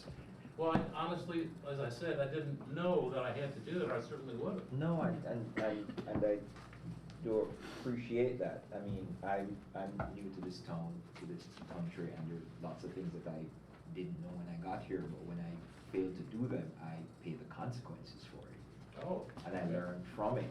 It's the American way. Nation of laws. So, you know, I do have a difficulty accepting that you did know it was a historic home. You are aware of the HPC and what we do, but still didn't appreciate that perhaps, just to be on the safe side, you should consult. Absolutely. Before. It's been a big that would be, I will have to take full responsibility for that. I'm the one who manages all the paperwork and I'm glad to hear you say that. yeah, so that's, it's been a learning experience for me. I have done a few COAs, but, and I have 2 fathers in construction. Right. But once again, the permitting and all that is very new to me. I'm great at signing a lease. I'm great at all those things, but this is definitely you know, learning how all this navigates. So I will take responsibility as the one who is supposed to be kind of on top of all of that. And yeah, I learned from this, but I understand what you're saying at the same time. I just have a couple more questions, and it probably doesn't relate to it, but because you opened the door literally and figuratively, when you mentioned security, how is the space behind the door configured? Is it So one when big you open- house? When you open that door, you've got a narrow hallway into a add-on kitchen, and then you've got stairs going up. And Right. then you've got a living room to the left and a dining room, or a living room to the right and a dining room to the left. So you say this is gonna be a rental. Is it going to be Yes, sir. multiple unrelated, or is it a single family? It depends, you know, every year is gonna be a little different. Right now, I would say about 80% of our rentals are, undergraduate students. But I've got about 20% right now. I've got several IU professors. I've got a family from Lithuania, that's working with the Navy in IU that's moving into one of the rentals. So, you know, I can answer that for who's moving in this August, but, you know, that's a different. Okay, and just a suggestion, I mean. Yeah, please. Before, you know, perhaps before you pull down a door and put glass in it and change the whole thing. I mean, there are lots of other ways in which you could Add achieve the security. same, Add security. yes, without destroying the door. Heard. Okay. Thanks for that. Daniel? One of the questions I had, I think, Noah, you sort of answered in here with the Mhm. neighborhood guidelines. Right. So my only question would be, I understand that the door is no longer in existence, it's gone, but if the door was still here, would they have been able to just drill to put one of those peephole things Right. in? Is that, I didn't know if that falls within guidelines, or if, I realize the door's gone, but if it was in existence. These are the guidelines for the doors right here. I mean, like Lindsay had mentioned the knocker earlier, those sort of minor, ornamentations or, safety features, I think go beyond what's covered in the guidelines. Okay, so they would have been allowed, Yeah, like, they that would would have have been allowed to been, do that. had the door still, you know, if they Right. put it in the basement or Mhm. something, it would be. Okay. That was my only question, so Okay. thank you, Noah, I appreciate it. May I make a comment? Sure. Which I completely understand that too, more so just demographically, like, and that's probably to just age, you know. I just, yeah, I wouldn't have even thought to do that, so, yeah. Marlene? I have a question, I have a couple questions, I guess. Lorraine comments. One is, why did you choose to put in a mission or craftsman style door when it's a kind of a colonial style house? Because it looks much better. Well, but it doesn't really. Sorry? But it doesn't really. Well, it does to me. I know, but I have the mortgage. you have the mortgage, but you're not, I'm an architect, and it Well, doesn't. I think that's a subjective thing, I mean. Well, it doesn't match the style of the house, that's what I'm saying. And if it's a historic house, it should match the style of the house. The other thing is, you're supposed to replace like with like, and it should be a wood door. And I think it should be colonial. That's my thought. Your turn. Sam? Have we heard anything back from the neighborhood on this one? Yeah, I had gotten comments from the neighborhood, which is, why I issued the, notice of violation. They mentioned the changes to front and the, parking area being Mhm. unscreened from the street. Gotcha. So in addition to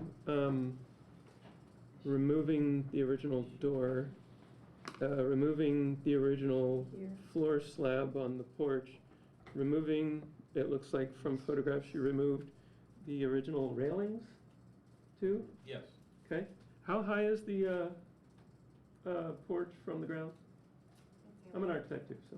Not sure. 3.5 to 4 steps. 3.5 to 4 feet. Okay. So, and the steps are new too, yeah? Yep. The steps were, like, there were steps there previously. But the steps that are there now, are they the same exact steps? No, the other ones were concrete. So, okay. Okay. All right. That's all my questions. Thank you very much. No questions? Jeremy?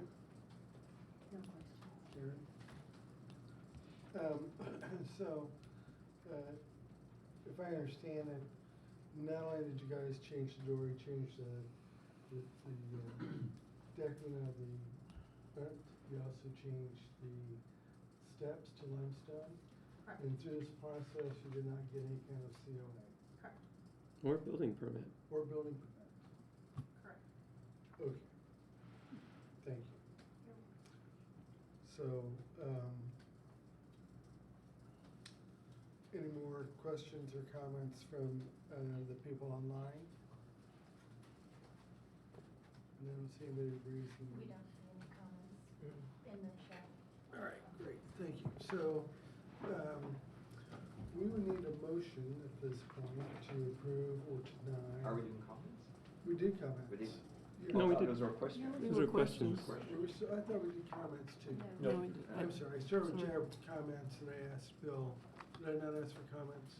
I have a couple of comments. Right, okay. If I may. I'm sorry. Could we go back to, yeah, there we are. Mhm. We can't get that picture blown up any more than that. This I'm just- unfortunately was the Okay. best definition picture I could find. Okay. Okay. I guess my comment, yeah, thank you. See what they're saying. Well, my comment is, neighborhoods in this town, historic neighborhoods, develop their own rules that flow with the historical nature of the neighborhood.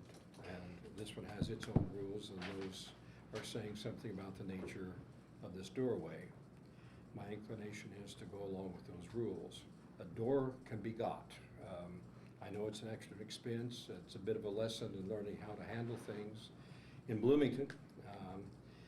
But my feeling is it needs to return, and the door can be got, whether it's, probably would have to be a custom door, but I know places around that make them.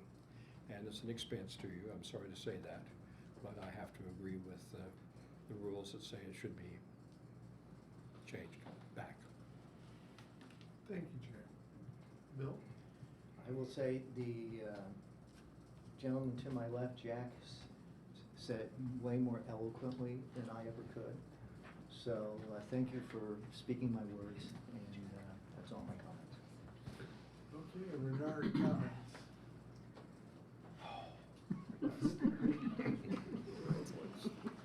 So,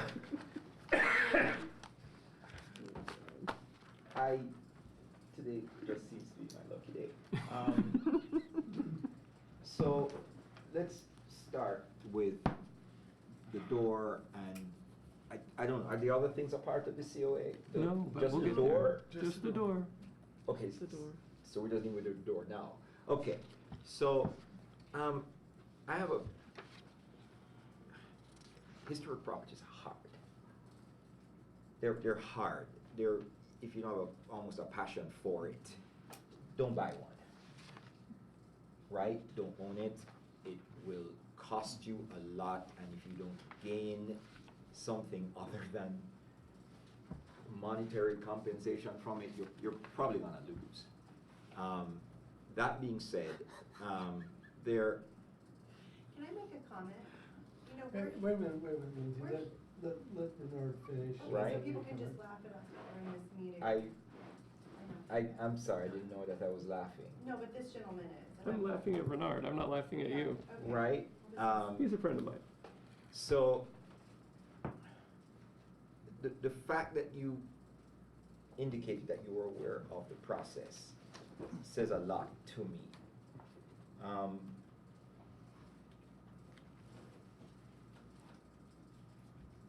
I ask a lot of questions because I accept that I, humbly don't know a lot.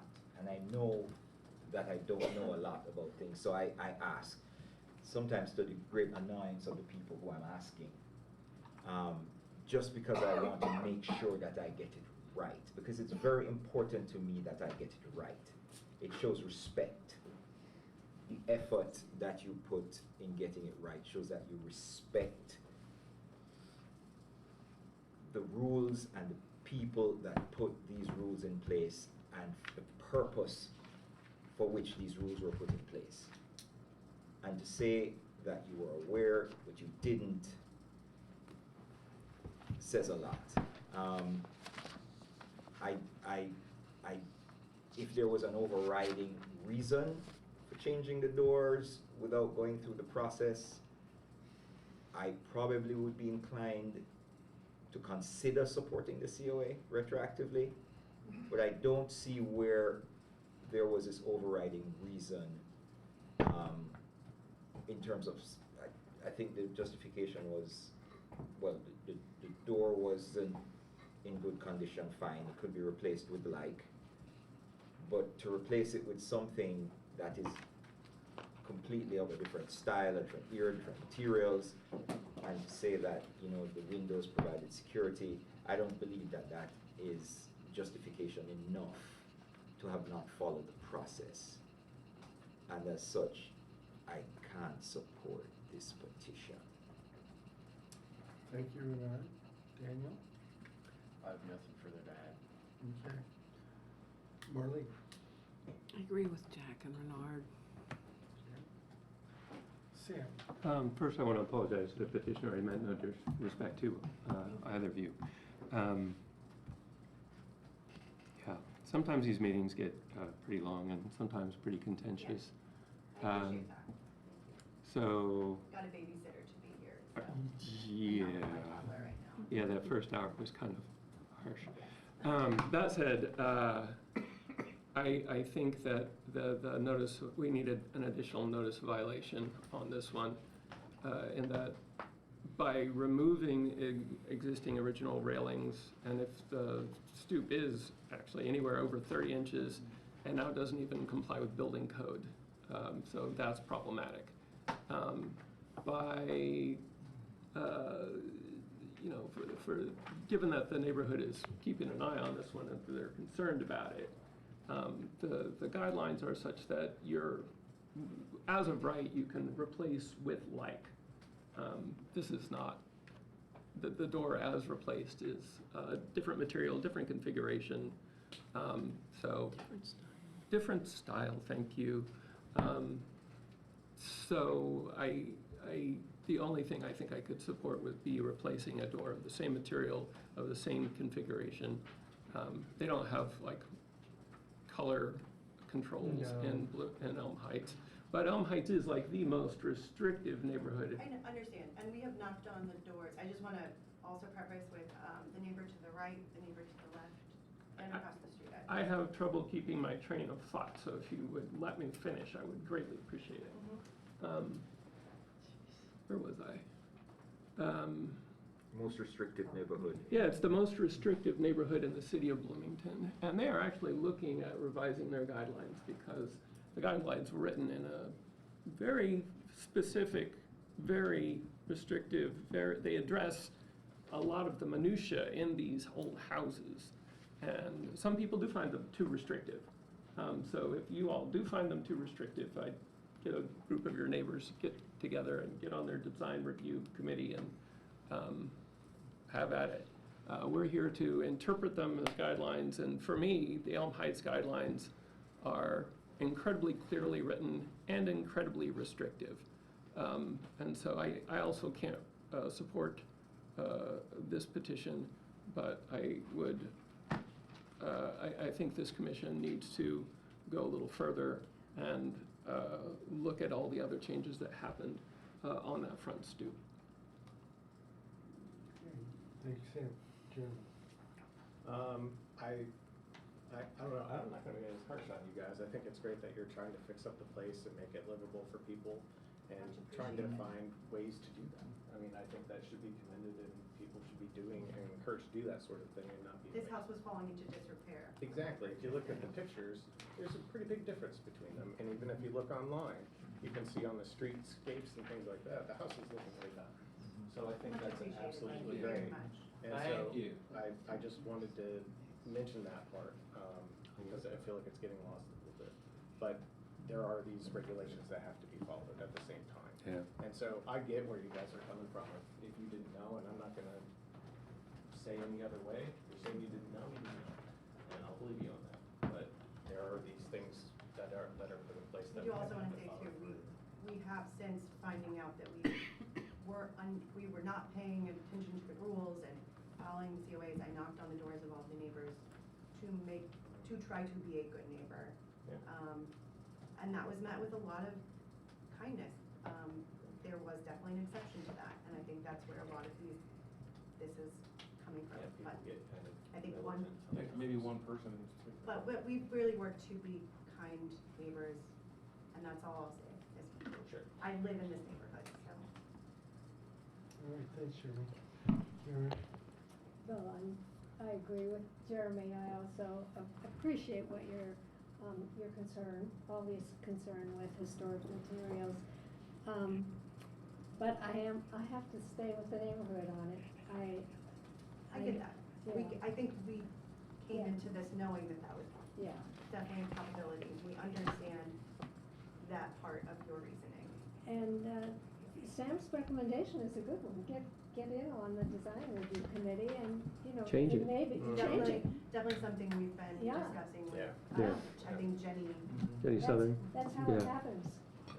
Yeah, Jenny was on the original Like I committee said, that coming heard a lot back of into us. this has been She a was. very big learning experience for a 35-year-old who's Yeah. only owned a house for 6 years. And And once it's- again, John is doing things, but I am very much the one who's running, like I'm supposed to be doing all the paperwork and, he's just kind of having fun. And so that is, once again, I take full responsibility for this. I do want to compliment John on what he does do with his historic properties. I think he's one of the few landlords in town besides the Fierce who are very adamant about all their historic homes and do maintain them as they are and do replace things as needed that go with the property, matches with there. So I can't support this change. I think that it would be best that we go back to what was there before. Wonderful. Yeah, thank you very much. Okay. Any more comments from the people online with us? Right, any comments from everybody in the audience? I need a motion to approve or to deny COA. I move that we do not approve the COA. I'll second. Eddie? Marlene Newman? So a yes vote means Do that it's not. denied. Yes. Okay, yes. Daniel Schlegel? Yes. Sam DeSaller? Yes. John Saunders? Yes. William Falk? Yes. Reynard Cross? Yes. Okay, motion denied, or approval denied, 6-0. Thank you for giving me. I appreciate your time tonight, guys. Thank you so much. Thank you. What about the fence? The fence, you got approval for either extending or No, swinging. We won one. No, I'll be in contact with one. All right, I appreciate, the close degree of contact you guys have kept with me throughout this process. Thank you. Thank you. I appreciate Thank you, your John. time. We appreciate what you do. Good night, everybody. Good night. Good night. All right, so let's move on to COA 2417. Right. So this is for a new construction in what's currently a vacant lot in the Maple Heights Historic District at 910 North Maple Street. Petitioner is Kenny Blackwell. And is Kenny representing the case today? I'm here, I'm Dave Blackwell. Hi, Dave Blackwell. Nice to meet you guys. And Lana. And Lana. So the request is for the construction of a new two-story bungalow. The existing alley-facing garage is to be retained. I believe it was built around 1970. But a small shed of less than 80 square feet will be removed. That's right. So I did receive a couple, I believe yesterday, some neighborhood comments. So we'll be going through some of those as well. This you see here is, I'm sorry, my notes are on this from our meeting. Substantially what the house would look like. There are some differences. For instance, the mock-up uses turned posts, which are not proposed for this construction.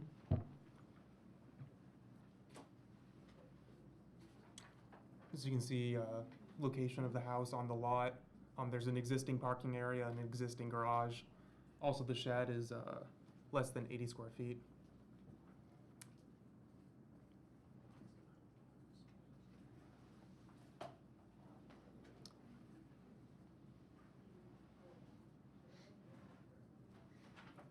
Here's the existing garage. And this is a house of same plan. There would be some differences that was constructed at, I believe, was it Rogers and Country Club? Yeah, about That's right. 4 years ago. Okay, so some of the differences between this and the proposed design would be that on the proposed new construction, the stone wainscoting would be 3 feet in height as opposed to covering the whole front facade. Neighborhood comments, they do a pretty thorough job in Maple Heights. Neighborhood does not recommend the artificial stone, or I don't know if that's artificial, the stone veneer as is displayed in the existing construction on Rogers and Country Club. Excuse me, just a second, that's actually a limestone. Okay. Out there, that's on that. We are open to doing limestone or the thick and stick Sure. style, either way, whatever, and going Okay. approximately 30 inches, 36 inches up, and then doing either a board and batten in wood or a shake of some sort above that. But that one there is actually limestone. Got it. See, members of the neighborhood felt that the building does not match the heights of surrounding buildings.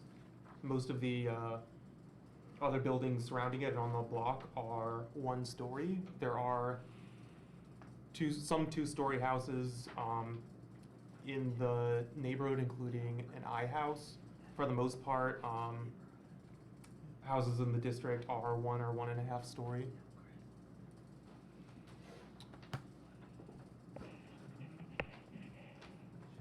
And the design committee had some objections to the massing and the, let's see, I'm sorry, there's little windows up over it.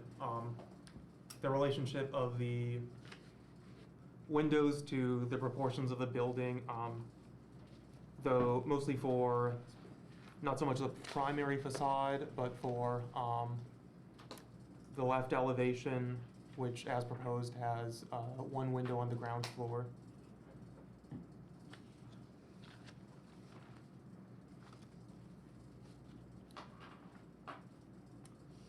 Okay, So, what's your recommendation on this? My recommendation is approval or conditional approval.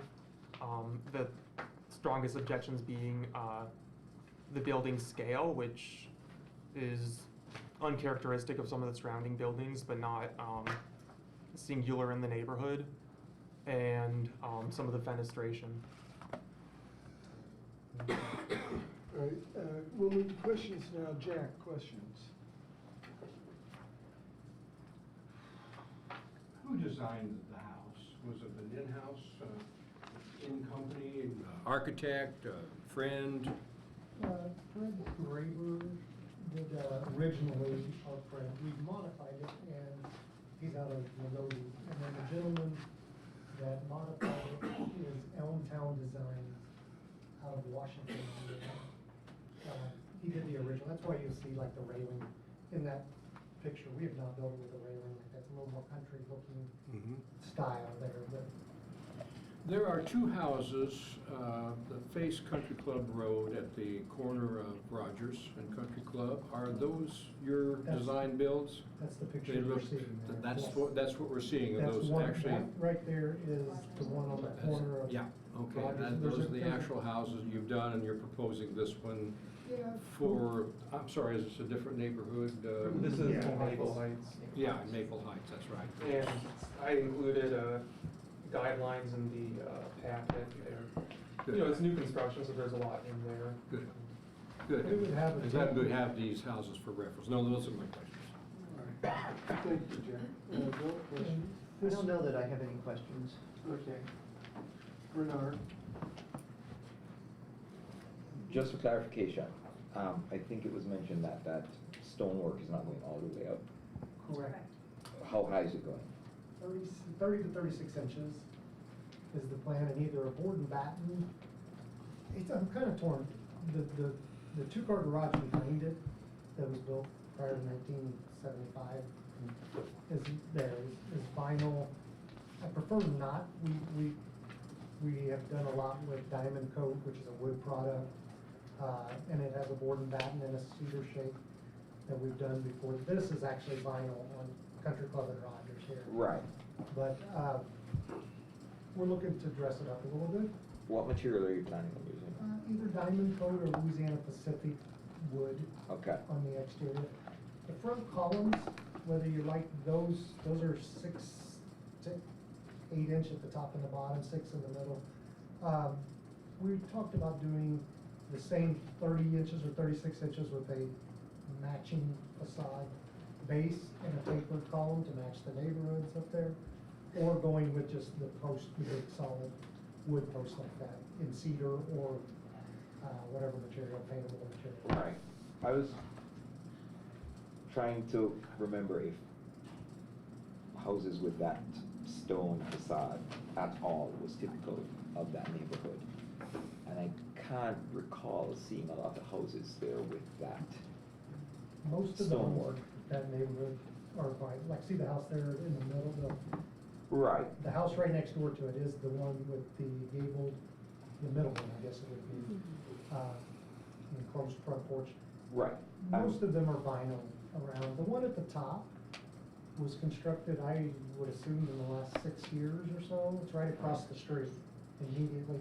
And there's one right behind that. The same guy owns both of them, I think. Right. I don't necessarily have an issue with the vinyl versus the wood. I mean, I have an issue with vinyl, but not that issue. The issue is I don't believe it's typical to have houses in that neighborhood with the stone on the front. So is there any way,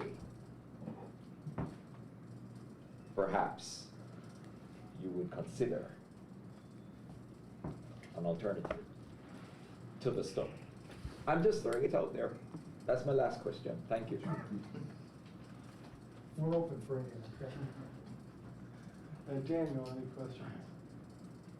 My only question was based off of some of the work Noah did with some of the neighborhood. Right. It sounds like y'all would be willing to talk with the neighborhood and listen to some of their suggestions to, like you said it was the left side, I think? Yeah. Is that right, Noah? You said the left side with the one window, so Right. making some changes for that based on neighborhood input, or, like, I know Absolutely. Noah's really good with this stuff, or some subcommittee, but you'd be willing to work with making some appropriate changes to fit in. Yeah, that window was added on that house because I did not have any windows on that side of the house Oh. when it was originally drawn. Okay.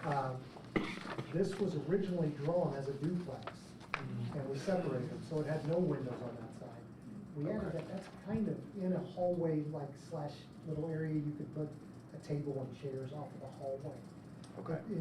As far as, there's a staircase that goes up on that side of the house as well, to go up to the upstairs. And then a hallway to the back door along that same side. So we added that window. There is one other place I could add a window and take that one out, or do whatever with the neighbor.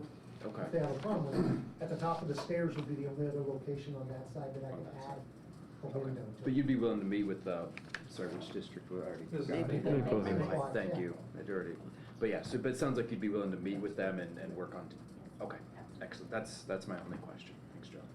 Thank you, Daniel. Marlene,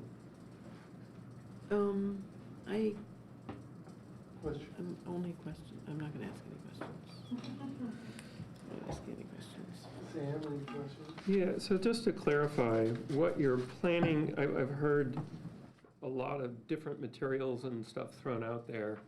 And so the pictures of the as-built houses are just for reference, kind of for scale, and what it's kind of gonna sort of look like, yeah?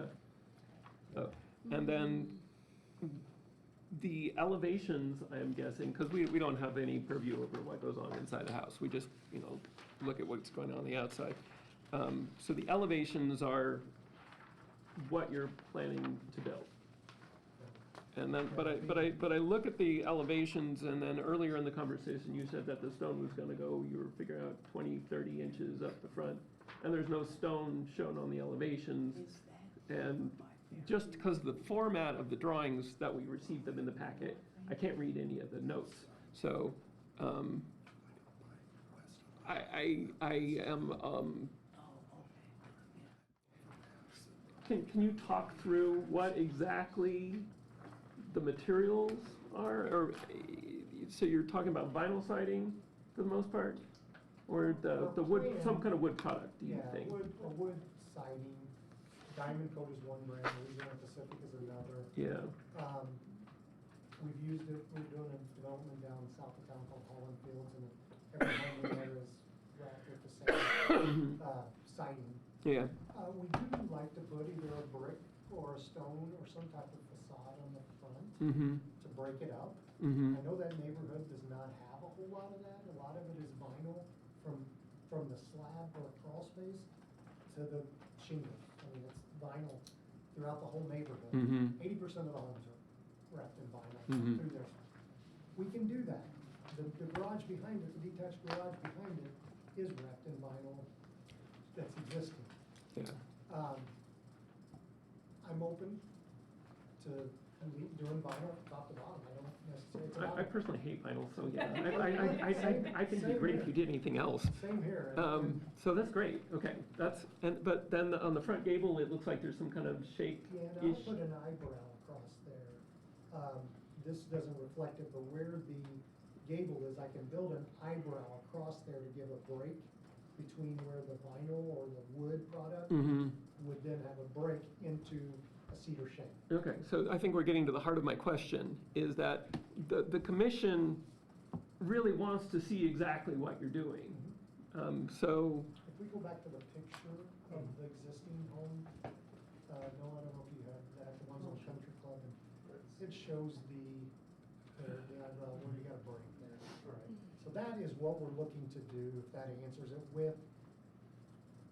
with some shake up in the triangle. See how it has a vertical? Yeah. Up in the top, a shake up there. Mm-hmm. Wood product down to the porch.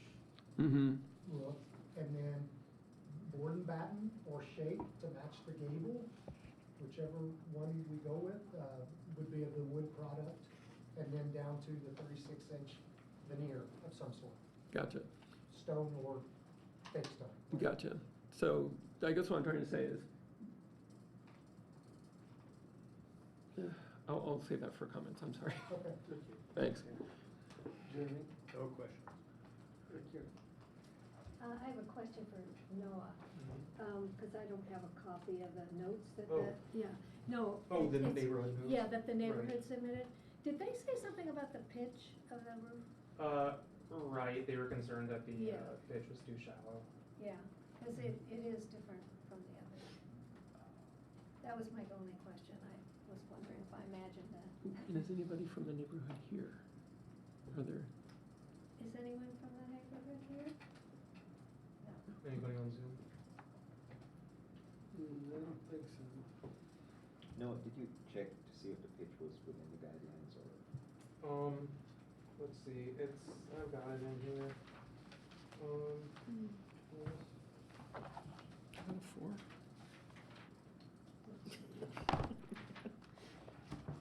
Can't tell, I can't read the thing. I can't read them. It looks more like a 4. That's my guess. Oh, here, Yeah. The fog just to the right of there. No, there is a little. I mean, it doesn't- Right, they included an illustration It doesn't of look like another a 2-story 64. house in the district.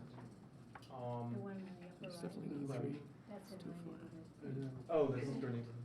Okay. Yeah, yeah. So the section that would cover pitches look for characteristic ways in which buildings are roofed. Oh, there it is. Pardon, Okay. I didn't hear it. And, right, okay. I didn't follow The basic okay, so in the guidelines, under building heights, they recommend that the basic outline of a new building should reflect building outlines typical of the area. And the not recommended is roof shapes that create uncharacteristic shapes, slopes, or patterns. Well, can you put up a picture of the homes around there? Right. Down in there, and just scan the pictures of the elevation. If we go higher than, if we go to 612, which can be done, it's gonna be a little higher, obviously, in elevation. But that was the only thought, it's a full floor, I guess. Who's that pitch? That's a full floor.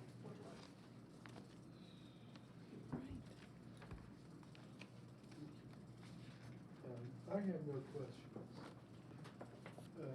Do we have any questions from our Zoom folks? So let's move on to comments. Jack? All right. What I'm seeing here in the report is that it does not meet recommendations for fenestration, mass, building height, side setback, and it has a number of follow-up needed: building outline, materials, mechanical equipment, style, and design. So what I'm seeing is a generic house without anybody really touching it. It's a house, it's got some windows, it's got a roof, it's got a porch. Now, what we're trying to do is make this thing fit a neighborhood and fit the guidelines. This guidelines here, city guidelines, neighborhood. It's not doing that. So in 4 or 5 major ways with fenestration, mass, building height, the side setback, and so on, it's not making it. And then there are questions about the building outline, materials, equipment, and style and design. Well, we're not getting that here, and we're not seeing it. I wouldn't want this house in my neighborhood without going over, doing what we're doing, and giving it a real thorough looking at, and using the neighborhood guidelines to do that. But as it sits, I don't see how it fits this or other neighborhoods in the city. It's just a basic start. Now let's work on this and get it made into a house that fits. Because there are a lot of houses that of various types and designs, and you can argue, oh, well, you know, you've got too many, you can't hit all the bases here, but you can. To a great extent, you can make this house look like it fits in a neighborhood, and that's really what it needs to do. Thank you, Jack. Bill? Yeah, so I agree to a certain extent, Mr. Blackwell. I appreciate the materials that you're going to put on the house. I think those are a step up from vinyl siding for sure. I think this is a plan that you've used before, you're very comfortable with. It just doesn't fit really good in the neighborhood. My suggestion would be to go back to the neighborhood with your architect. And I don't know if you can modify this plan, or maybe it's a different plan, because you've got a good lot here that needs a good house on. I think you just need to find the right house that the neighborhood is going to like. Because the materials, it's going to look very nice once you get the right facade to fit in there. Thanks. Renard? Their comments reflected my comments, so I'm just gonna say, no comment. Daniel? Yeah, I think this is a great start. I think with some tweaking and some following along with the neighborhood, I think this will be a great improvement, so. Could you go back to that pink house? There was like a pink house. Oh, the pink house Yeah. is another COA. Oh, not that pink house. Wait. There was a pink house in one of these, One that of- that Yeah, one, pink house, okay, okay. that pink house. So in that pink house, the pitch is, pardon? It's corn orange? Like 12-12. It's, well, the pitch is better. The pitch is better. It's 12-12, yeah. And the idea that it had, by doing that kind of a pitch, it makes the house look a little bit shorter, and it also sort of matches with the neighborhood more. More like South Yeah, plus adding that dormer allows you to have the space inside with a scale that is down. Also, the other thing that I like about it is the porch roof, which sort of terminates in a kind of a angle there. It's kind of hip. Hip, got a hip. And then the other thing is that I think is really key to this is the simplifying the forms, like not having that eyebrow run across because that catches your eye. And also just one material. These houses were very plain, were very simple. And when you, I don't think the stone is at all warranted by the neighborhood. And I don't like that eyebrow. I think the house, it looks, pitch of the roof makes the house look way too big. And the porch is, I don't like the porch, and I definitely don't like the stone at all, period, end of story. And I don't like the change in material at the top. And okay, I'm done. The roof needs to be lowered, the pitch needs to be Sorry, changed. I gotta stop laughing at my fellow commissioners. I get in trouble. Okay. I understand you. You need to get a drink of water. You need a drink of water? Thank you, Marlene. Okay. Sam? I you know, it's, I think almost all the comments have already been covered. I think it's a great idea to go back and chat with the neighborhood, and I also greatly appreciate that you're talking about upgrading the materials, and, yeah, keeping it simple is never a bad thing. No comments. All right. Karen? No comment. So, I tend to agree with the rest of my commissioners, Dave. I think this is a house that you guys have built multiple times. It would be appropriate if you guys would come back with a different design. I don't know if you can get an architect or if you have somebody that can do that. To make it unique to this neighborhood, not to the rest of the Blackwell neighborhoods throughout Monroe County. I think that would be very appropriate. I can get you in touch with people in the neighborhood. So, we're hearing more comments from the people online. And anybody in here? We have a comment from the audience. Yes. Yeah, the big house has that kind of story and a half with dormers, 2 stories, but it looks like 1.5 stories. It's a big house, by the way. There's 3 bedrooms upstairs and 2 full bathrooms. There's a half bath in the main level, living room, formal dining room, and a family room and a kitchen. I'm very intimate with that house. The red one you're talking about? The one that we had up in the corner, this one up This one here. right Yeah, it's a. The I pink, built orange, that- red. I built that Yeah. house. Perfect. With more current 2,600 square feet or so. Yeah. And then we did that This, last. this house is more 1,800 square feet. Yeah. Yeah, just to get it. Very good. All right. So we need a motion to approve, or not to approve, COA 24. Not to approve. Postpone. Either way, you guys want to make the motion. Second. Okay. Eddie? Okay, so you made the motion and Bernard, you Second. seconded, okay. Yeah.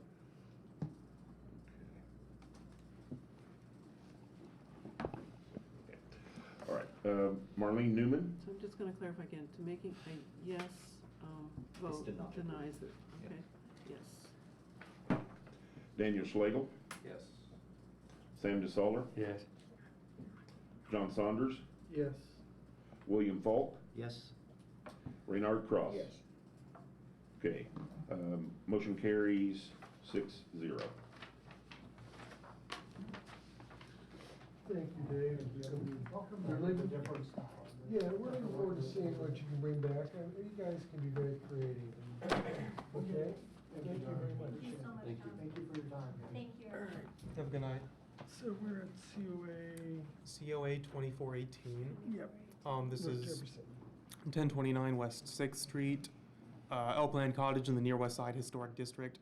Petitioner is Suze Fredrickson, who is, Are you here, Susan? hi Susan, Thank you. requesting to replace 2 non-original metal porch posts with square wooden posts and a wooden railing. recommendations for the district are that columns and posts should be appropriately sized for the porch they are supporting, and for the base on which they rest. And that columns and posts should be stylistically appropriate for the house. For example, turned or square posts. And recommends that, in particular, some of the plainer houses in the district, squared posts may be appropriate. Not recommended porch elements that use more than one architectural style, porch elements that differ from the architectural style of the principal structure, ornamental metal porch columns and railings, or enclosed front porches.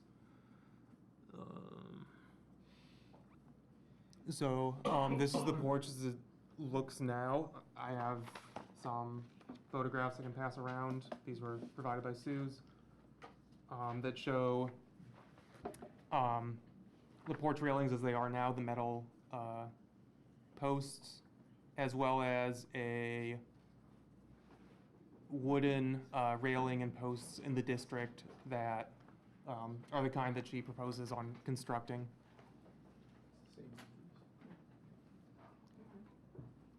So the proposed construction would use 4x4 posts and 2x2 spindles.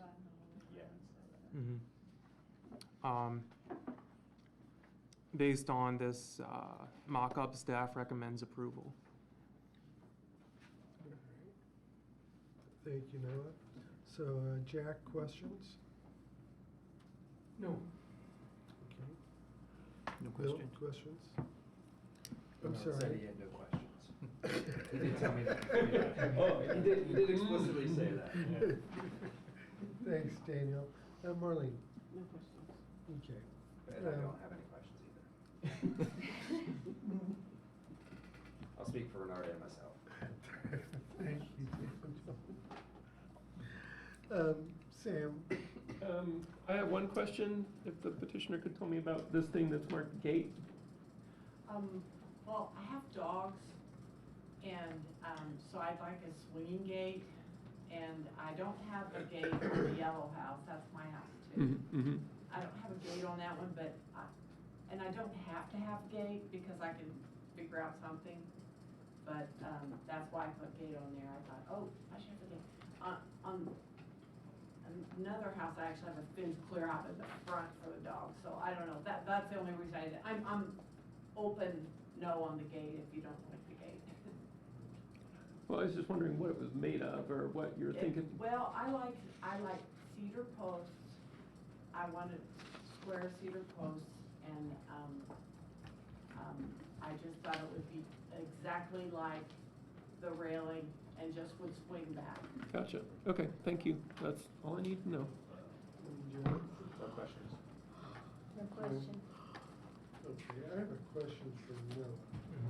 So Noah, how common is it for 4x4 posts in this neighborhood? Because usually what I see when people have posts are like 6x6 or 8x8 or something like that. They're a little bit larger than 4x4.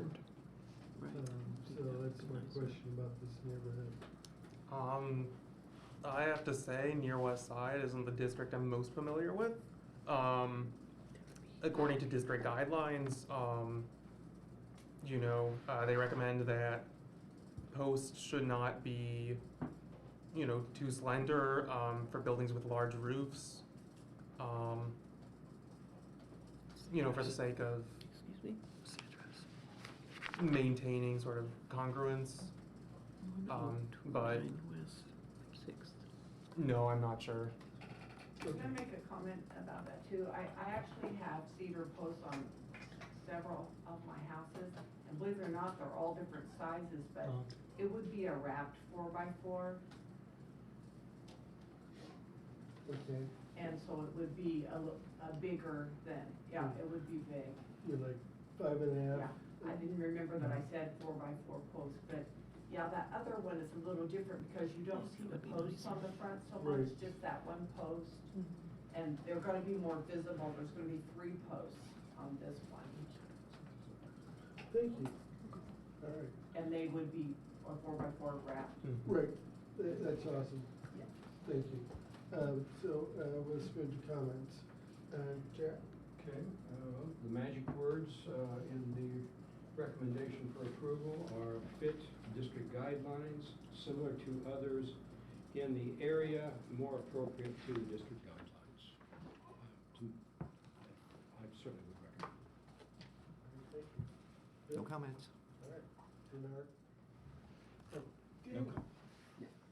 I agree with Jack. That's what jumped out at me, thanks to Noah, so I like this. Marlene? No comments. I'll let Sam do it. Sam? I think this would be a definite improvement over the metal columns, so I'm going to support it, but I would also suggest considering a lot of the turned columns that you might see around the neighborhood that are appropriate to this era of house, the spindled, both on the 2x2 guardrail posts and on the main columns. You know, you sort of walk up and down, or you could do the 2x2s, and there's different combinations, but a lot of these little gabled L's often have the turned squiggly columns. So, but regardless, I think You're saying either would work good for you? I think it will be an improvement. I you know, lean a little more toward the spindly ones, but it is your house and you are improving it, so I'm not going to quibble. Jeremy? I would recommend approval. Thank you. Jeremy? Well, I am on the committee in this, it is in my neighborhood and I'm on the committee, and I actually did a little work on the porch part of the guidelines and walked around and looked at them. We have both turned and square. We happen to have a lot of square ones, and I didn't want people to overlook that, because they think that sometimes people, I think, overvalue the turned ones.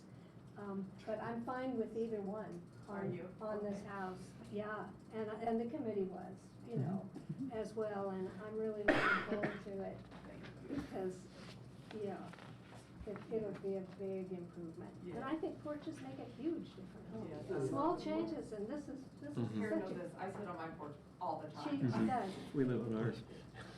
yeah.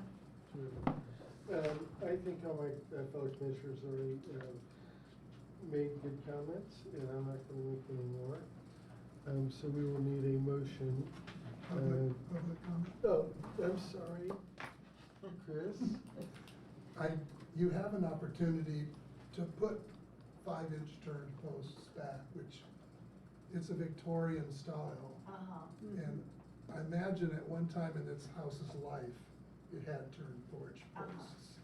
So I agree with the commission to not dictate, but you have an opportunity to pretty up the front of that porch. Yeah, And I do they're that, still gonna do the same job. Right. So I would look at them and be careful not to get the too skinny ones if you do that, go that way. How big should they be? 5 and a quarter or something. There's some that turn out to be 3 and a half and they look toothpicky. Yeah. But if you pick the. Yeah, I you have a definitely will. chance. I definitely will. Just think about it, thank you.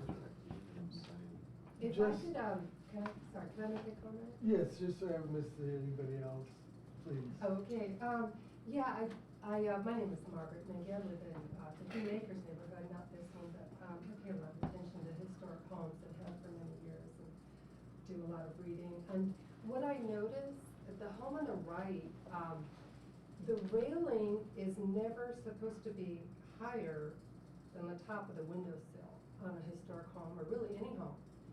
And if you zoom in, or if you zoom your eyes in, you will see that it doesn't look right. The railing should not go above, be covering part of the window. And really, if you see really beautifully restored historic homes,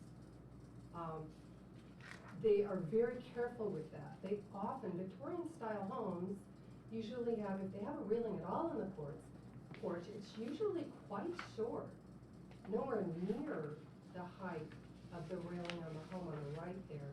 And the reason is because the windows are usually so high that they, and go down so far that they usually start just a few inches above the ground. So that railing is way too high, and it really, I would notice that immediately. And I see it even from here. That home on the right doesn't look right. I mean, my eye can immediately tell that something's wrong. I'm sorry to have to point that out, but I was just reading from this blog that I follow, this guy who restores a lot of old homes. Porch railing height and porch design are extremely important. The height of your porch railing will determine if your house has curb appeal or is just a clown house. And he goes on to explain, okay, it's very blunt. I just read that this week. Oldhouseguy.com. He's very blunt, but he really provides a lot of justification for everything that he says in terms of how lattice work should be, what height railing should be, because it really does all matter. It's the front of the home, and the homes comprise our neighborhoods. The neighborhoods comprise our entire visual environment. So, Thank you. Thank you for bringing Sure. those points up. We are actually discussing the house on the left. I know you are, yes, Okay. but you're talking about a Right. railing of that same height. I don't think we were correct? talking about a railing at that same height. She doesn't have it in the. Oh, okay. plan. All right? Yeah, the hat. But thank you, I mean, it's good information That to was have it. for us. Appreciate it. Anything else? Okay. Mr. Chairman, point of order. Yes, please. It's not clear to me as a non-voting member whether I can make motions and seconds. You're not able to make motions or seconds. Thank you. Thank you. You're very welcome, Jack. Thank you for asking. So I do need a motion to approve or deny this particular. I move to approve the COA. Second. May I make a friendly amendment with either square or spindle columns?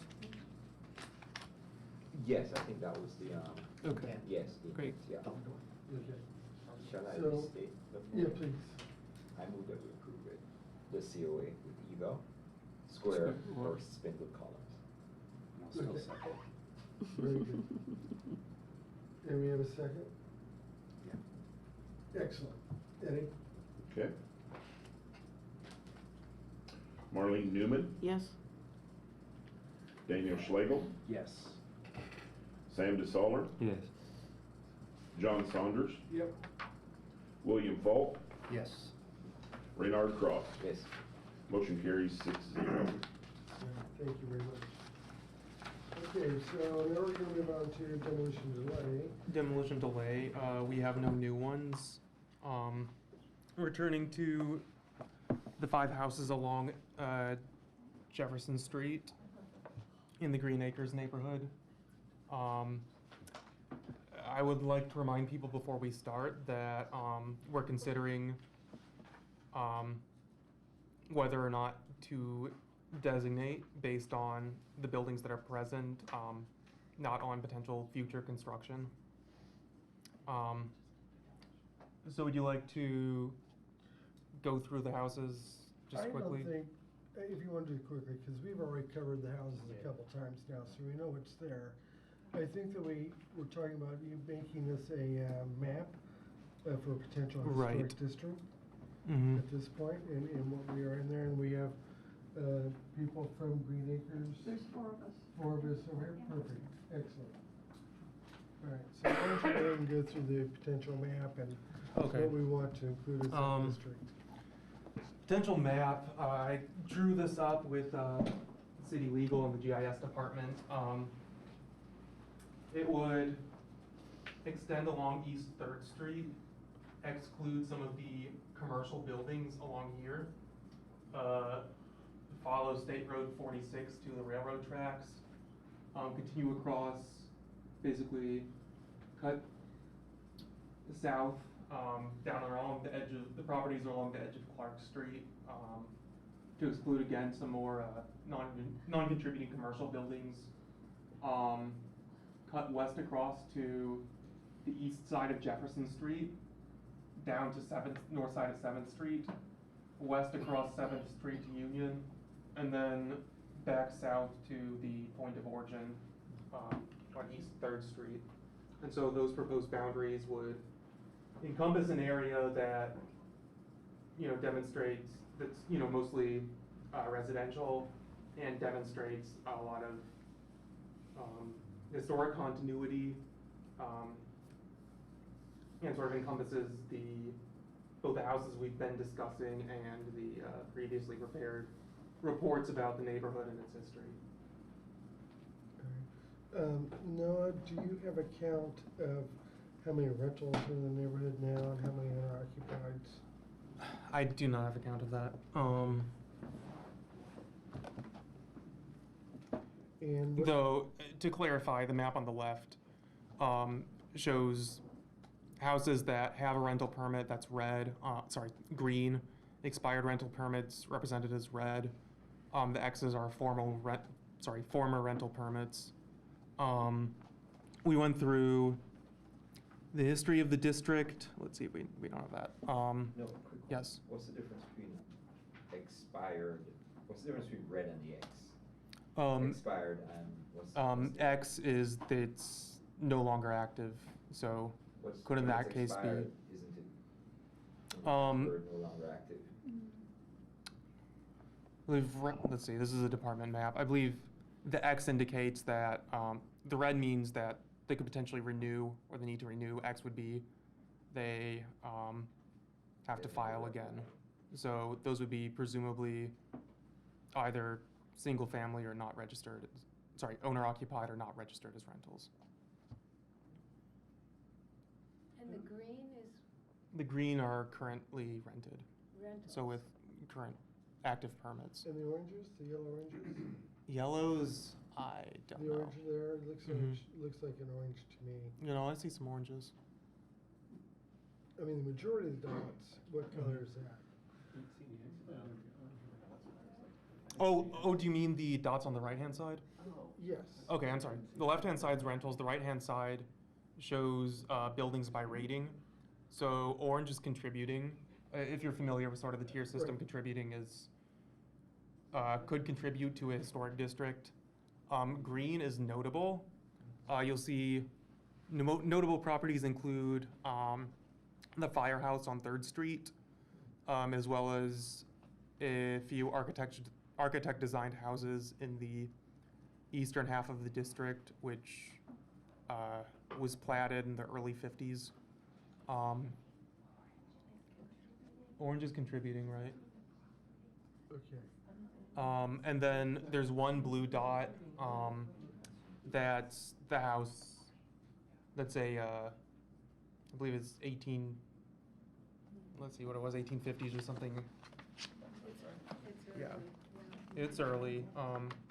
That's owned by IU and occupied by the Organization of American Historians. It's not locally listed as a district. It's on the state register, but not the national register. So get back, what's the percentage of rentals versus owner occupied on the left map?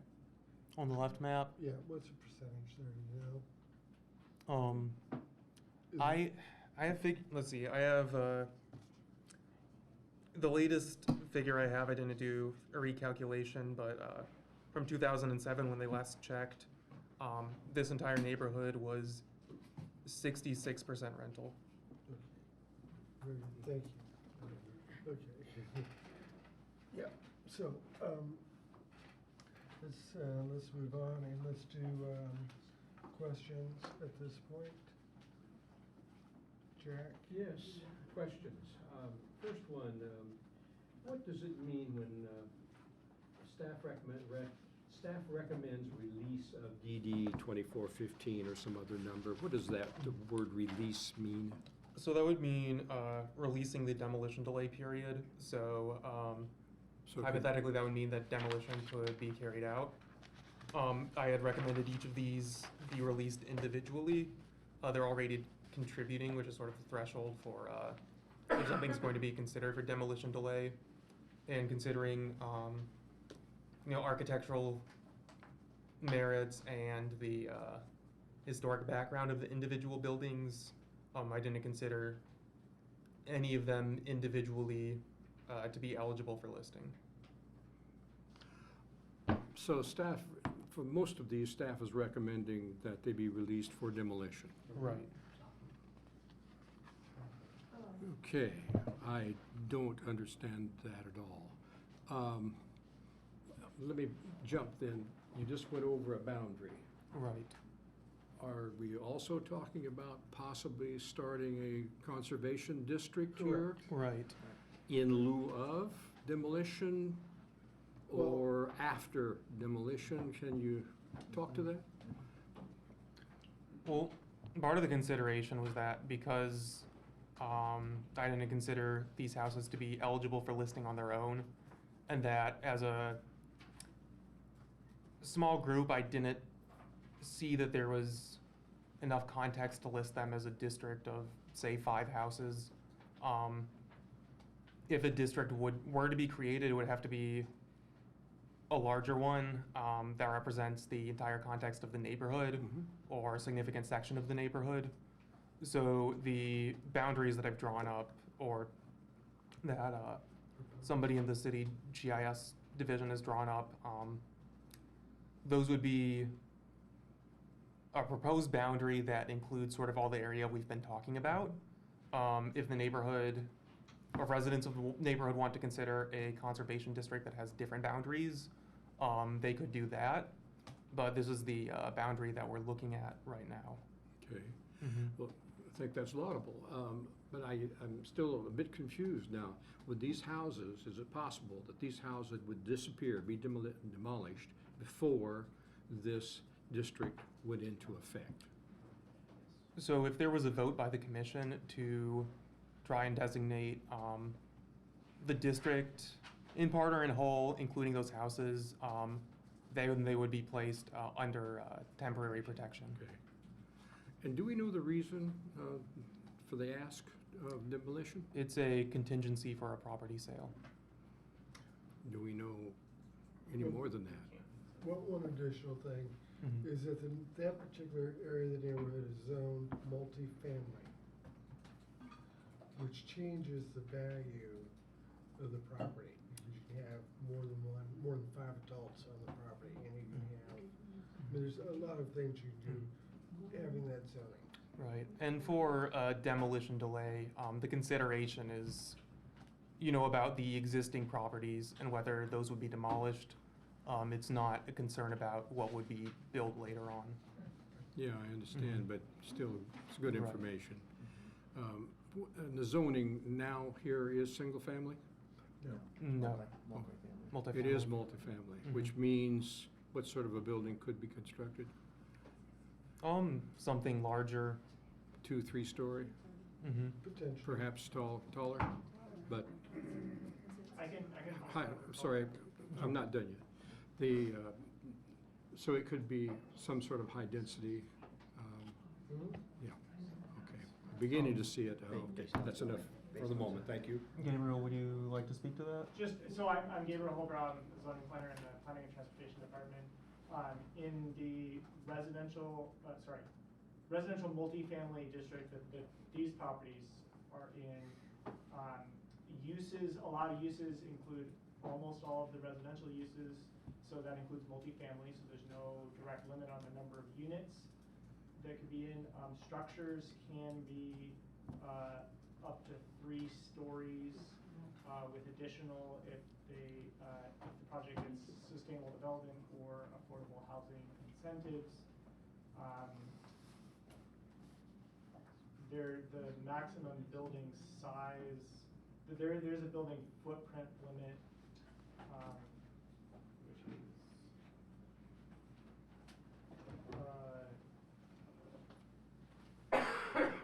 10,000 square feet. So compared to the size of houses that are now, that's gigantic. But compared to multifamily dwellings, there is a limit. But 10,000 square feet will be the footprint. So these properties are contiguous. Right, these are all contiguous. Right, they could be developed.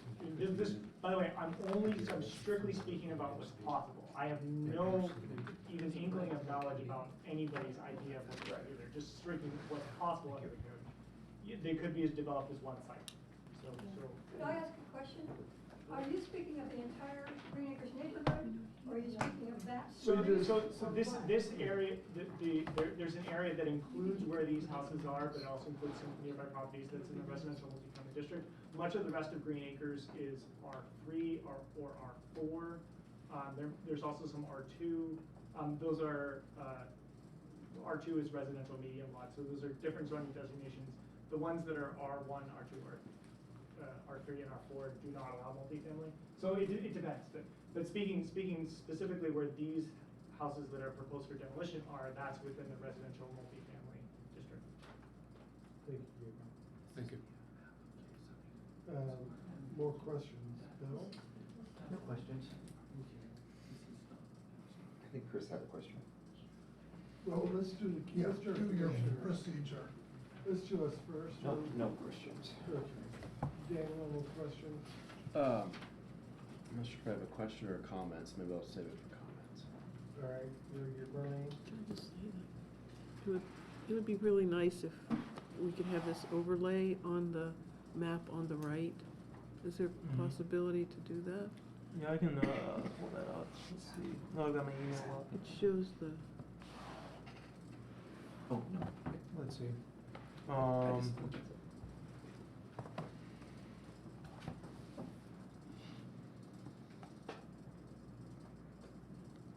Let's see. Gabriel, do you know if this zoning district's So map that, yeah, is that, gonna be up? do you know where it is? Can you give me the link? There, sorry. Oh, this is. Oh, no, that's not helpful. Okay, interactive zoning map? Yes. Yeah, try that. Okay. There you go. And then if you can find Green Acres and. Welcome. Okay. There So you the, So- what I'll call orange or sherbet, whatever, that's the residential multifamily, that's where these properties proposed for demolition are. The lime green is R3. I guess there is not any R2 in this neighborhood, but, R4 is down there in the, I don't know, I'm bad at colors. Peach color, down there in the lower left. R3 and R4 are very similar, but R4 is a little bit more dense, slightly smaller lots, smaller setbacks, and allows duplexes by right. So most of it is R4 and R3, where multifamily is not allowed.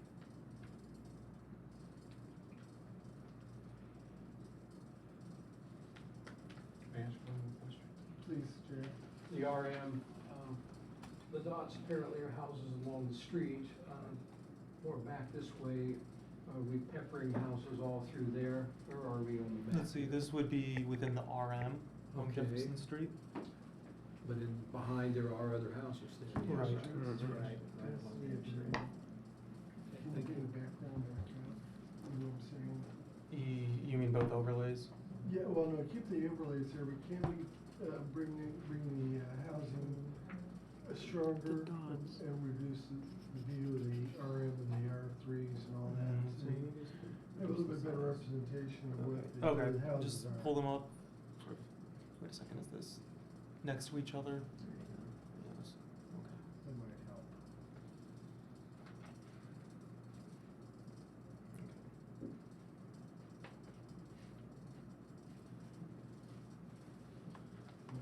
So it's just one little strip of RM, Jefferson Street primarily.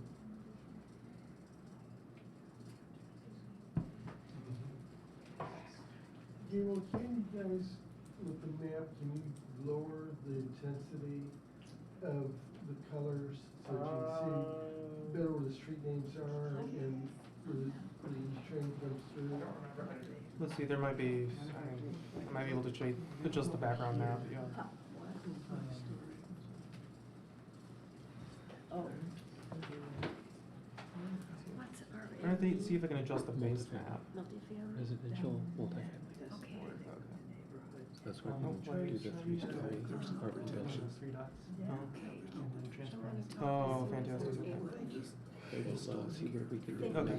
Yeah, so make it less transparent so That's you the see more what's down there. Okay. But is this character that form something that's important enough to protect? Maybe make the transparency a little less. Focusing on that. I'm sorry, the screen is so small.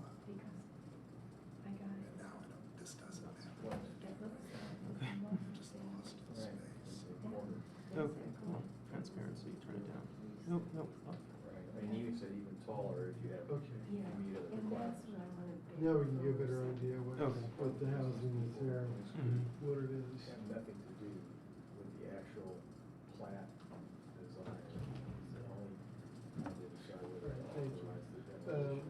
Back to questions. So we have a, Marlene, Oh, no. Sam, I've missed the last meeting and I don't know what's transpired, and it feels like there's a lot of people here from the neighborhood. So I'd be very curious to hear what they have to say. all right, Yeah. very good, thank you. Jeremy? Point of clarification, can we consider future use when we're discussing this? It's not our purview. No. That's what I thought. Yeah. Okay, thank you. Harry, any questions? Yes, I will start talking. Yes. All right, Hello. so, yeah, go I'm ahead. Lois Sabo Skelton. Yes. And some time ago, I was on the Historic Preservation Commission. So I understand, you know, it can get angst, just trying to figure out what to do. I live at 121 North Overhill Drive, Green Acres. Okay? And really, it is a good place to live, and it is a good place to be. And we're all very busy. I've got people in my neighborhood who would be here tonight. In fact, they'd fill the place up, but people have other obligations, jobs, children, etc. So there are just a few of us who can represent many more.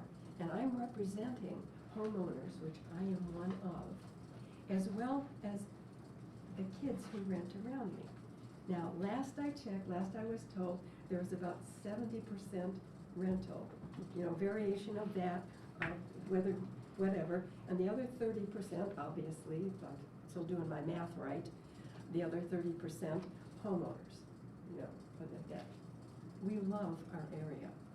We love the rent. It's mostly student, but sometimes it's family. Sometimes they're families, and it's still wonderful, because in Green Acres, the school buses come through, and, you know, it's like the old days.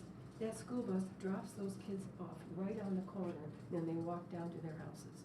So we have this beautiful area, this Green Acres area, where the school buses still come through. New families are still trying to move in despite the home prices. We've got these little houses, 5 of which are on Jefferson, and that place that's driving us all nuts, we're losing sleep over this, in Green Acres. That families could live in. You know, if somebody wants to knock down those 5 houses or demolish those 5 houses, just about anything, as I understand it, can be built. You could even build something really high, you know, which would not be good. Okay, I will be very gentle right there. Bear with me. Bear with me. We have been working in our neighborhood over many, many years to keep the character of Green Acres. Not too long ago, a student who came, and I believe she lived with Ann for a while. This wonderful girl, they had a big project. Katerina. Katerina. Who now runs Lotus.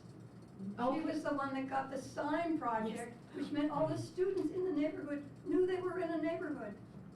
Yes. They didn't know that before. No, they didn't. And, you know, And it was the city that gave them the money to do it too. So we marked our boundaries right there. And if you drive along, what's the street, is it Union, the last street? I'm bad in streets, I still am bad. I can drive anywhere, but don't ask me what street I'm on, okay? So as you drive down the Union, you know, and you try to turn out and get under the, still bad with that. There's Green Acres, you know? If you go by 3rd Street, right across from the church at the very end, you know, your kids used to live over there. We got Green Acres. We really have been working hard with both our property owners for many years and with the students who come in and out. Not too long ago, I ran for city council. No, I did not win, but that doesn't stop me from working for my city and working for my neighborhood. We've been working to keep a neighborhood alive, to keep those lovely little houses as best we can in getting to know who owns them and our realtors, and some are wonderful, to rent to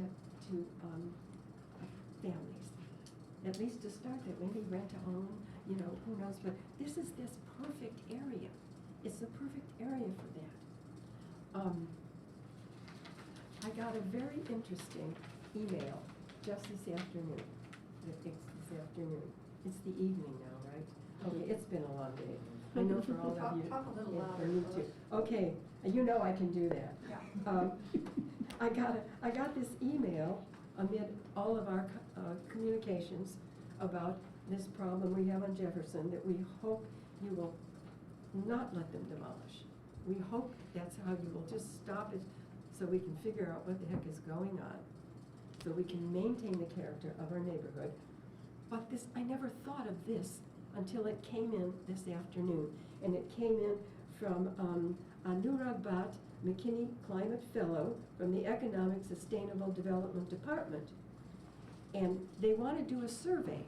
The city wants to do a survey on Bloomington Community Heat Survey. And they want to do it in July to learn from residents about how they experience heat in their neighborhoods, how they cope with extreme heat, and what types of cooling strategies they would like to see implemented. Well, you don't knock down a bunch of houses and build a big apartment building and knock down more trees. You know how you stay cool in a neighborhood? You have trees, you have greenery, and that's what Green Acres has. So here's one more idea, please to consider. When we're thinking about demolishing something and allowing something to be built that we don't even know when it's going to be built yet, but we don't want to give it the opportunity. Please don't forget that in this, and I'm just learning this now, this one section where these 5 houses are, and my house at 121 is in a different color, different section. Don't forget, that is still part of Green Acres. Right. It's still a big part of Green Acres, and there are people who live right on that next street. And if these houses go down and we build this big, the rumor I've heard is we're gonna build a big apartment house for student housing. Good grief. Let's just look at what's over at Kmart. I call it the Kmart disaster. And it is, and it is. You know, the last time I walked was just 2 nights ago. And I ran into a young couple that's going to school here, and they're renting over 2 streets from me.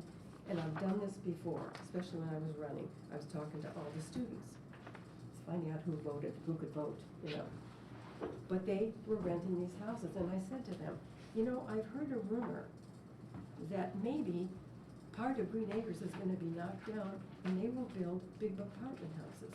They went, no, we don't wanna live in that apartment house. We wanna come here, live close to the university, and rent a little house.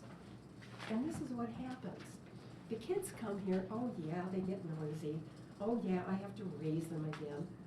Their parents are so happy to get rid of them. You know, they rent them a house next door to me. Now I have to raise them at midnight, you know, and I do it. I raise sons, I know it, you know. And I do most of the time get along with the kids beautifully. In fact, we have a house across the street from me now called Oxford House. And it's owned, but it was in this big article in the newspaper about it several months ago.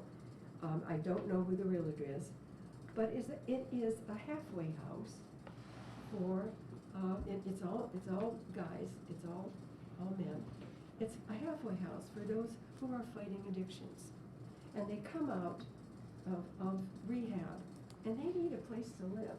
They need a cheaper place to rent. And so this is set up so 5 to 6 or how many live there. They've been great.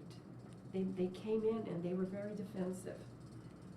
And I walked across the street and I said, welcome. And they looked at me. They've been there for a few months.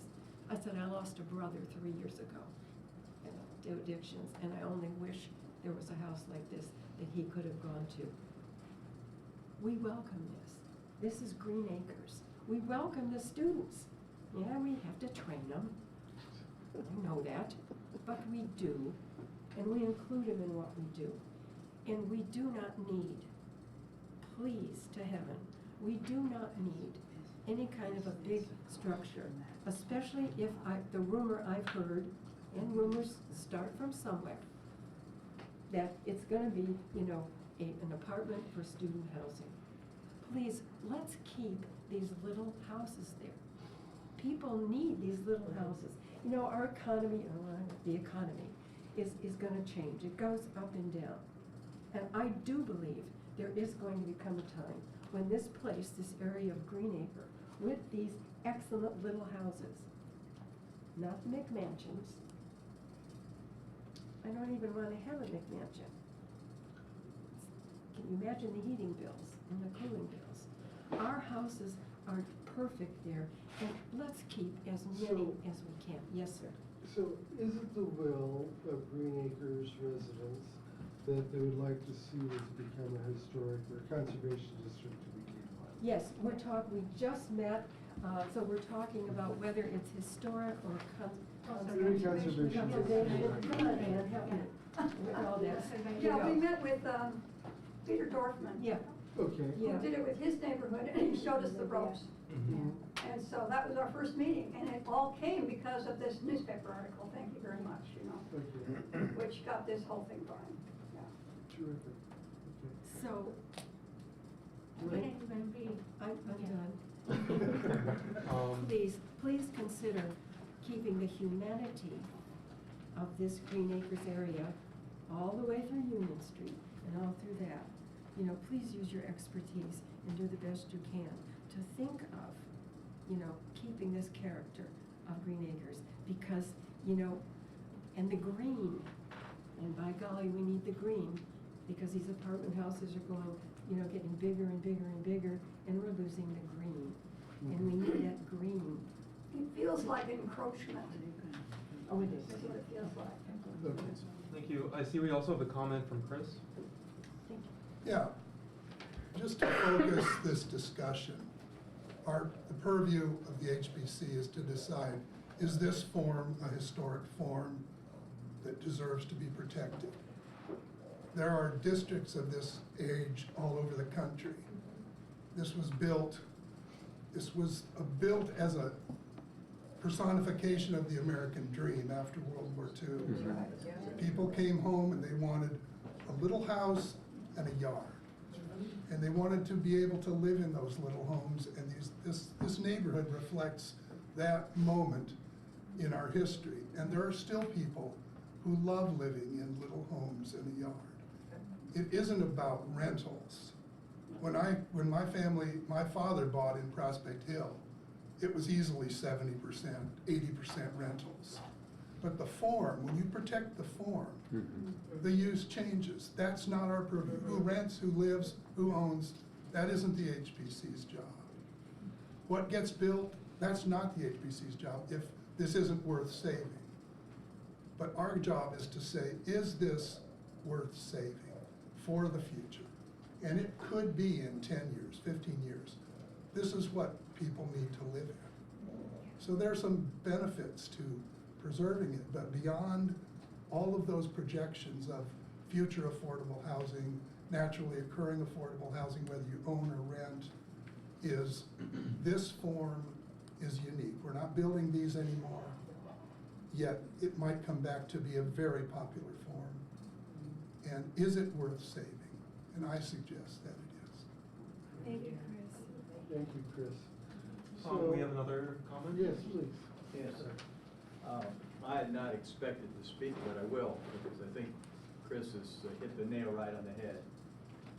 My name is Ted Najum, and I'm here because I lived at 318 North Jefferson, which is one of the homes, that house there, when I was 8, 9, and 10 years old. My family lived there for 3 years. The large tree in the front yard was a sapling that my father planted in 1955. And the neighborhood was full of people who had just survived World War II. When we moved in, it was only 10 years after the end of the war.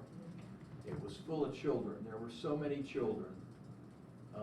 it took a neighborhood to raise a child, because you looked out not only for your children, but for the neighbors' kids of all ages. And so they were young families largely at that time. And so I'm here because I wanted to hear what people had to say, but it does represent a period of time. It's not the first subdivision as such, but it's, I think of that period, it was probably the first subdivision of its kind in Bloomington. It was a very warm and welcoming place to live. And of course, many people, like my parents, moved on after a while to different neighborhoods.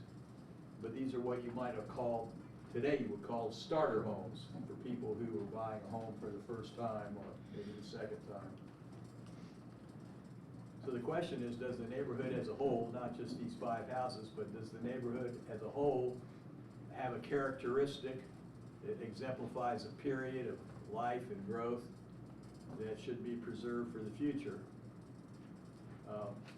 My concern, apart from the fact that I lived in this house, those were my formative years, of course, 8, 9, and 10 years old. I used to ride my bicycle to the university school. That was when you could be a young child and you could ride to and from school without fear. But the question is, not these 5, the question presented is not about these 5 houses. The question is the larger neighborhood. And you ought to look at it, at least take time to look at it in that context, because what's proposed here is a carve-out that, and I know you're not concerned with what might go there. Gabriel pointed that out. He was only explaining what might go there, and that's planning, site planning, and zoning, and all that other stuff that is not your purview.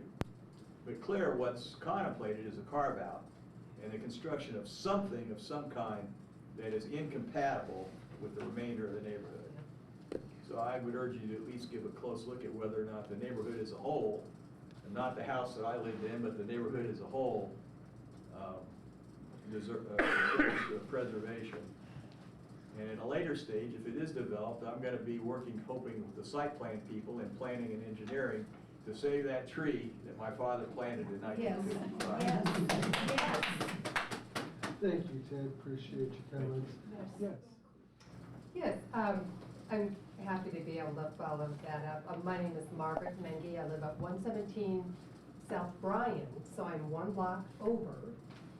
We are renters, but we're long-term renters, so we've been in our house for about 7 years, and I have a lovely landlord, and I'm very happy with our situation, but I feel very much at home there. I'm not a student. I'm a single mother raising a child in this neighborhood. So we moved into the home when my son was 7, and he is now 14.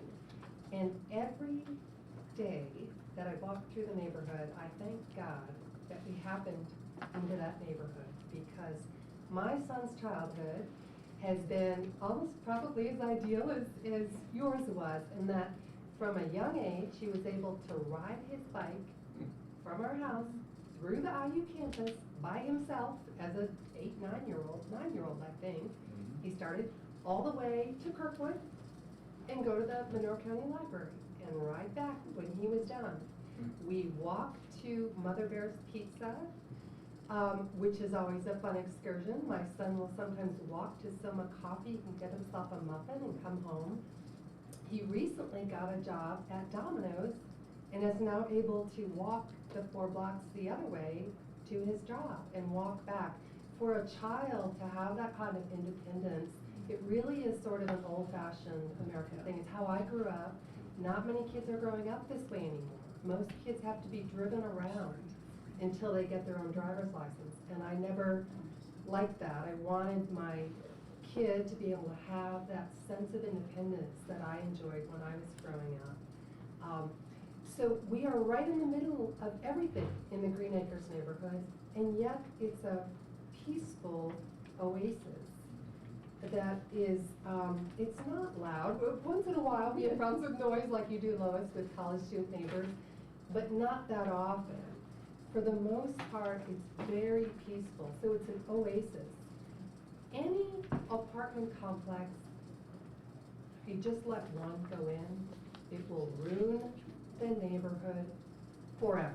It'll be done for. So I think the vote that you're taking tonight is very meaningful. It's the vote of, does this neighborhood survive as a single-family neighborhood or not?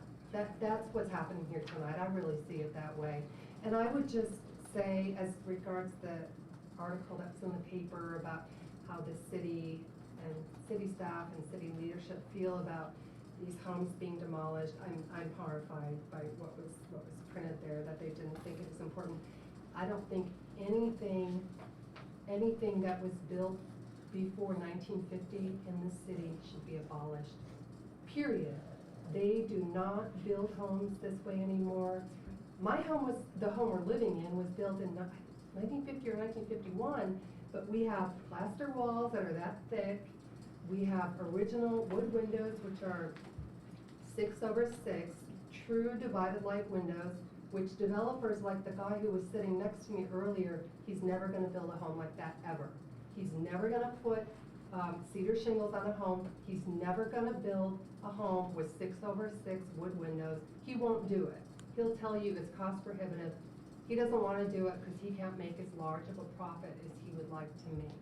He's never gonna build a home like that. These houses will never, ever be built like that again. So, you know, they're not all gorgeous. Some of them are very plain in this neighborhood. I do wish the city would not allow vinyl siding anymore and encourage even landlords to do some nice plantings in the yards. But nevertheless, I think every one of these homes should be retained, absolutely not demolished. Really, the survival of the neighborhood is at stake, and thank you for your consideration. Thank you very much. Anybody else want to make comments? Yeah, I was, let me show my t-shirt. Careful.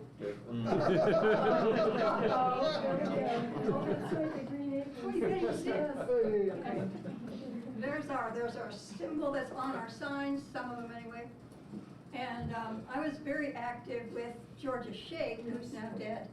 And she and I were like, you know, drumming up all sorts of stuff in the neighborhood for quite a while. And then she died. And meanwhile, I had turned my attention to right where I live and the two houses next to me, creating more of a sense of community right there, hoping that in our neighborhood we could have lots of little places that are like that, where people connect with each other in the neighborhood right next to each other and start growing food right there. And that's what we're doing at the permaculture farm. And then we also, to show people what we're doing, this is like a template, is to invite people every 2 weeks to come to dinner. People from all over, you're all welcome to come. We just hold dinners every 2 weeks, or twice a month. Sometimes there's three dinners or 3 weeks, 3 Thursdays in a month. Twice a month. And anybody who wants to get on the list can, and we'll show you what we're doing. I mean, it's amazing how much we could get into this neighborhood. I mean, I looked down, what is it? What's the one right next high? What is Hillsdale? Yeah. There's all those beautiful lawns in the front yard. It could be all farmed. I know she wants to. Oh, that's all I see, you know. I see what we could do, and we could have paths through the neighborhood. People could connect much more with each other than they are already. So, that's all I have to say. Thank you so much. And thank everybody for coming this evening.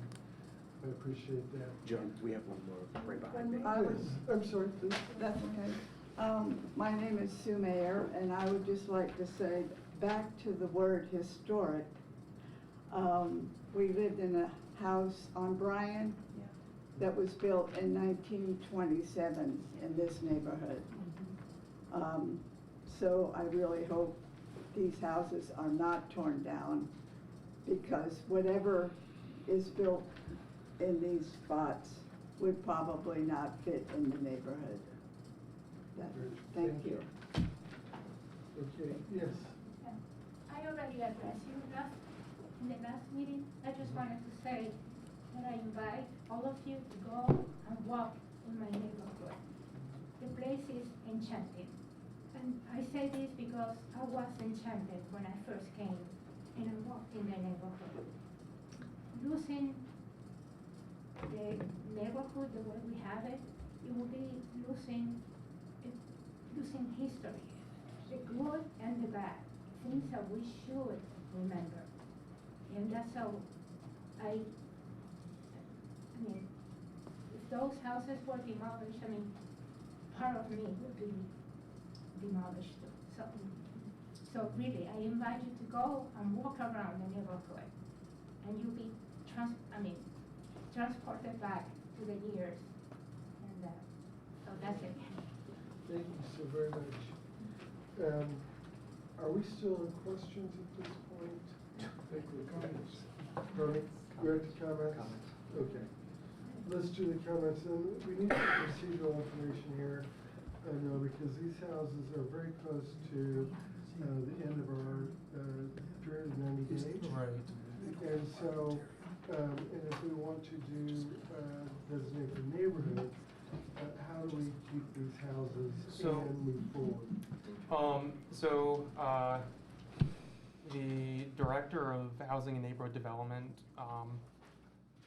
who's not present, she's at a conference, can extend a demolition delay period by 30 days if there's a reason to do so.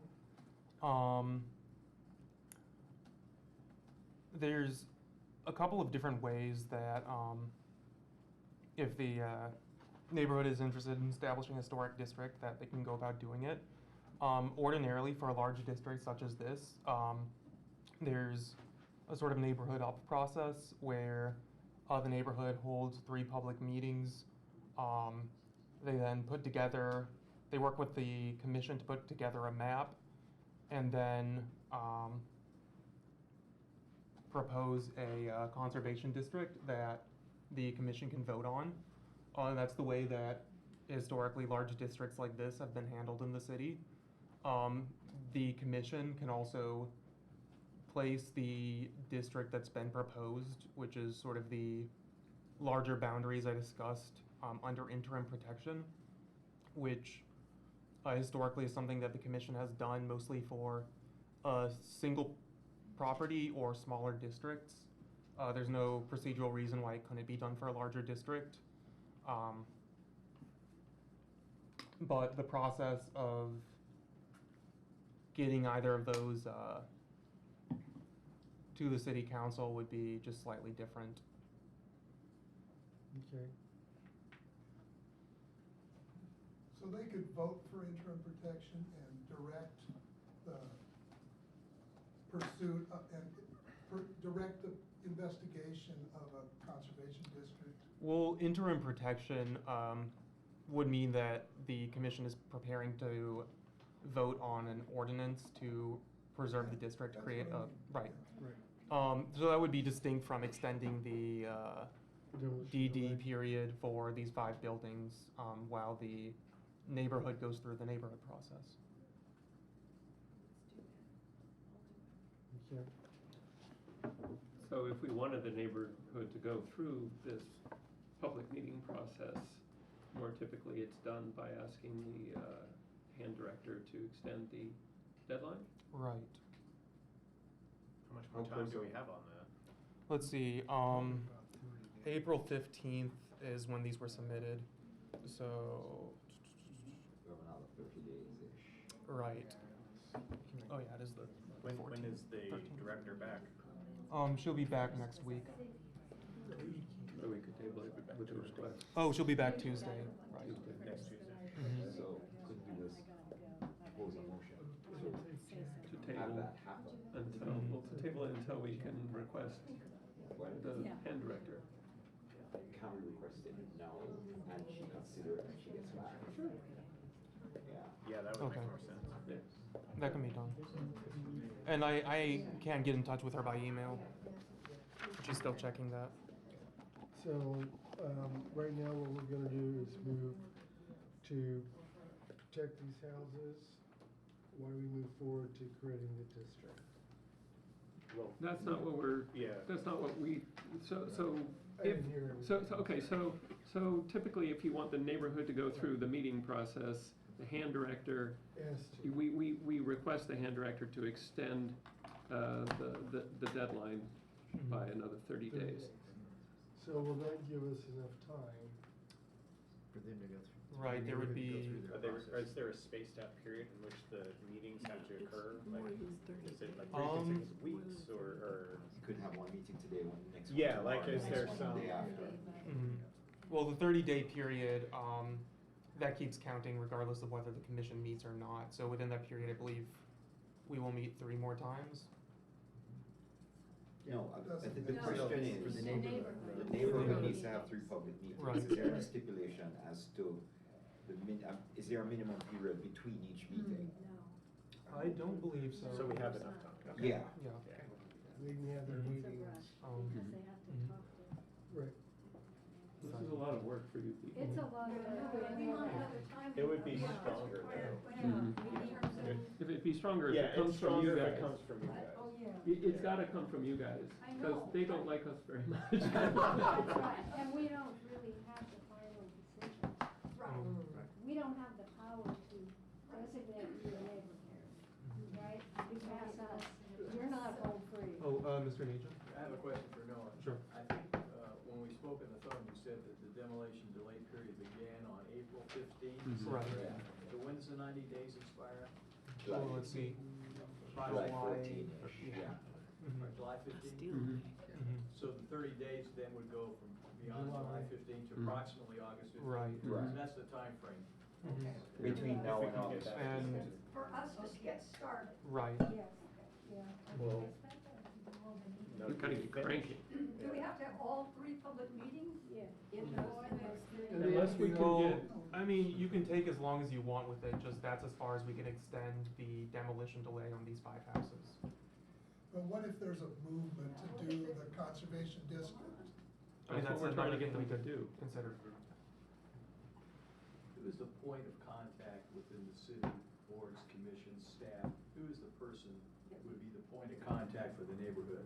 Oh, that would be myself. No, Mhm. nice to meet you.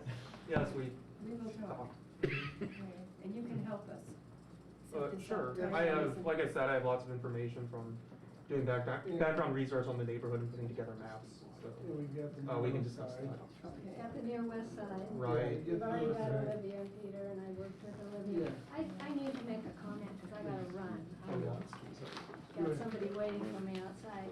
I just wanted to say, that Indiana Preservation, which is, this little publication that comes out every 2 months by Indiana Landmarks, in March and April had this very nice 1-page, article about national homes and Gunnison homes, and how there is an historic district.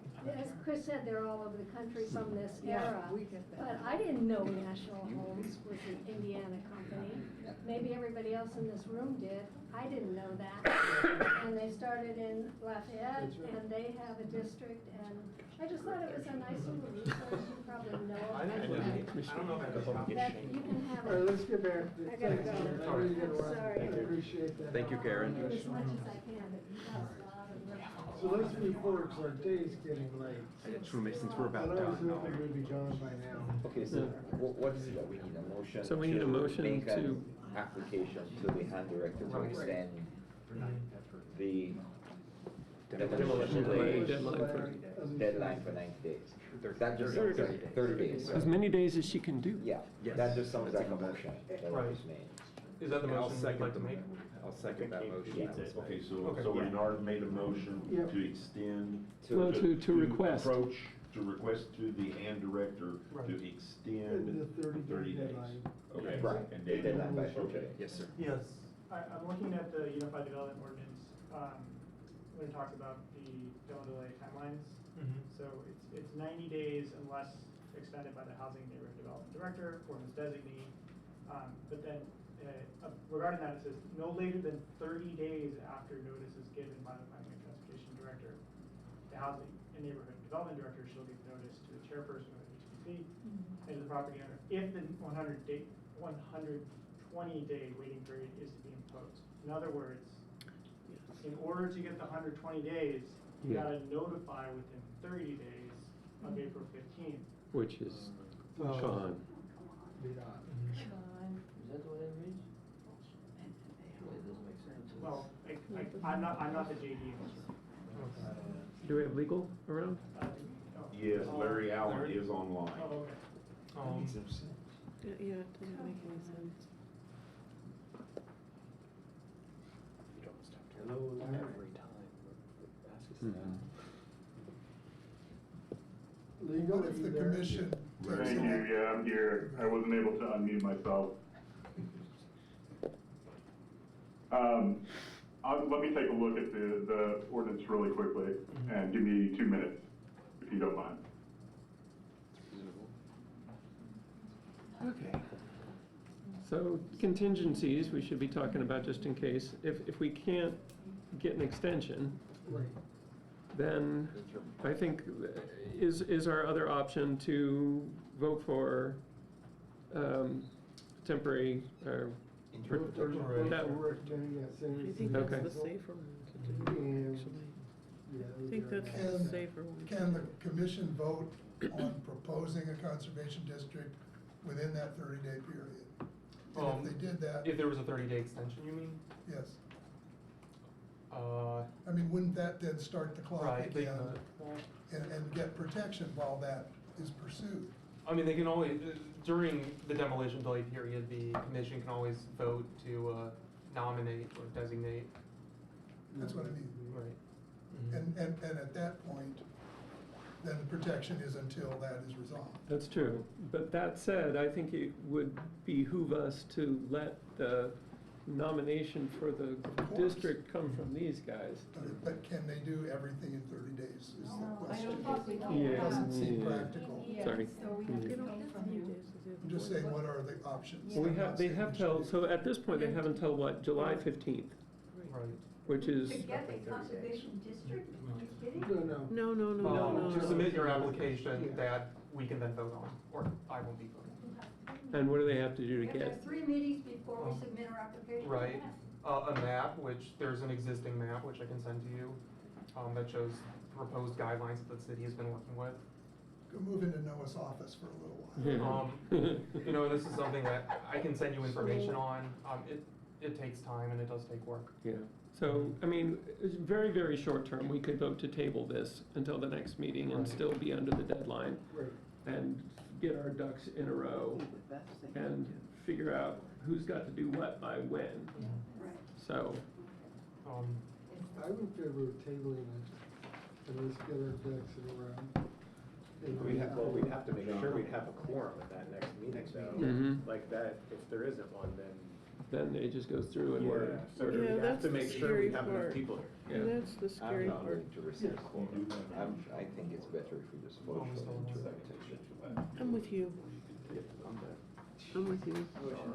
Anything can happen. Right, I'm with you. There are too many moving parts. Too many moving parts. Wait, was this the one to? Talk.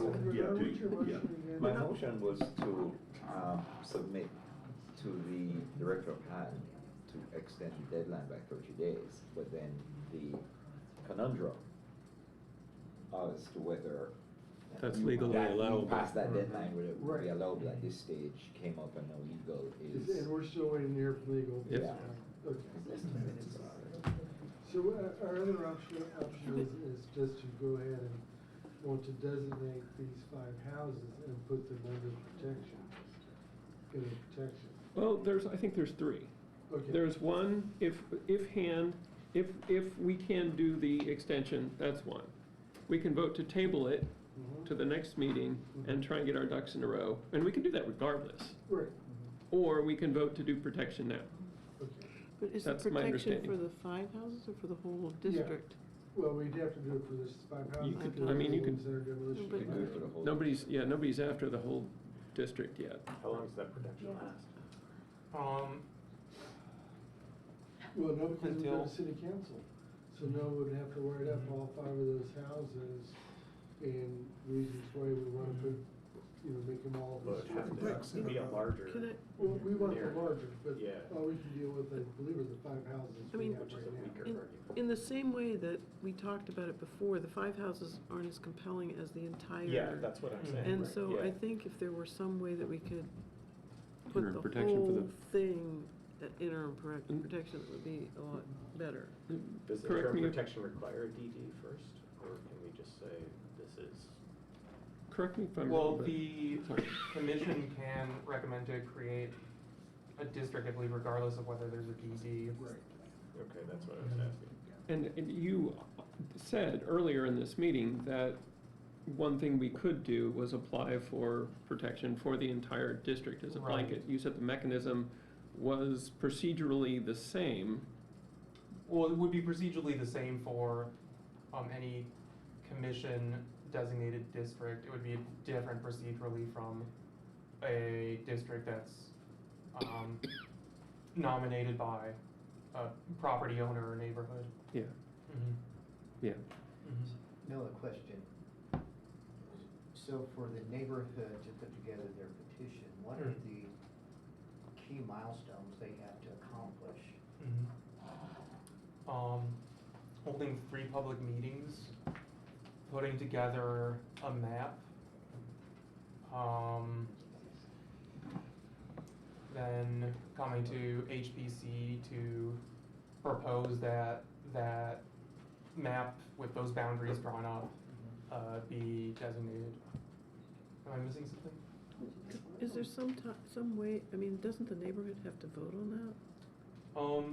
Or when is the vote? When is the neighborhood property owner Yeah, vote? when is the Right. neighborhood property? The property owner vote is over elevation from a conservation district to a historic district. Okay. So it's just the council that Right. votes to make it to yea or nay. Right. So you got to make your case to the city council.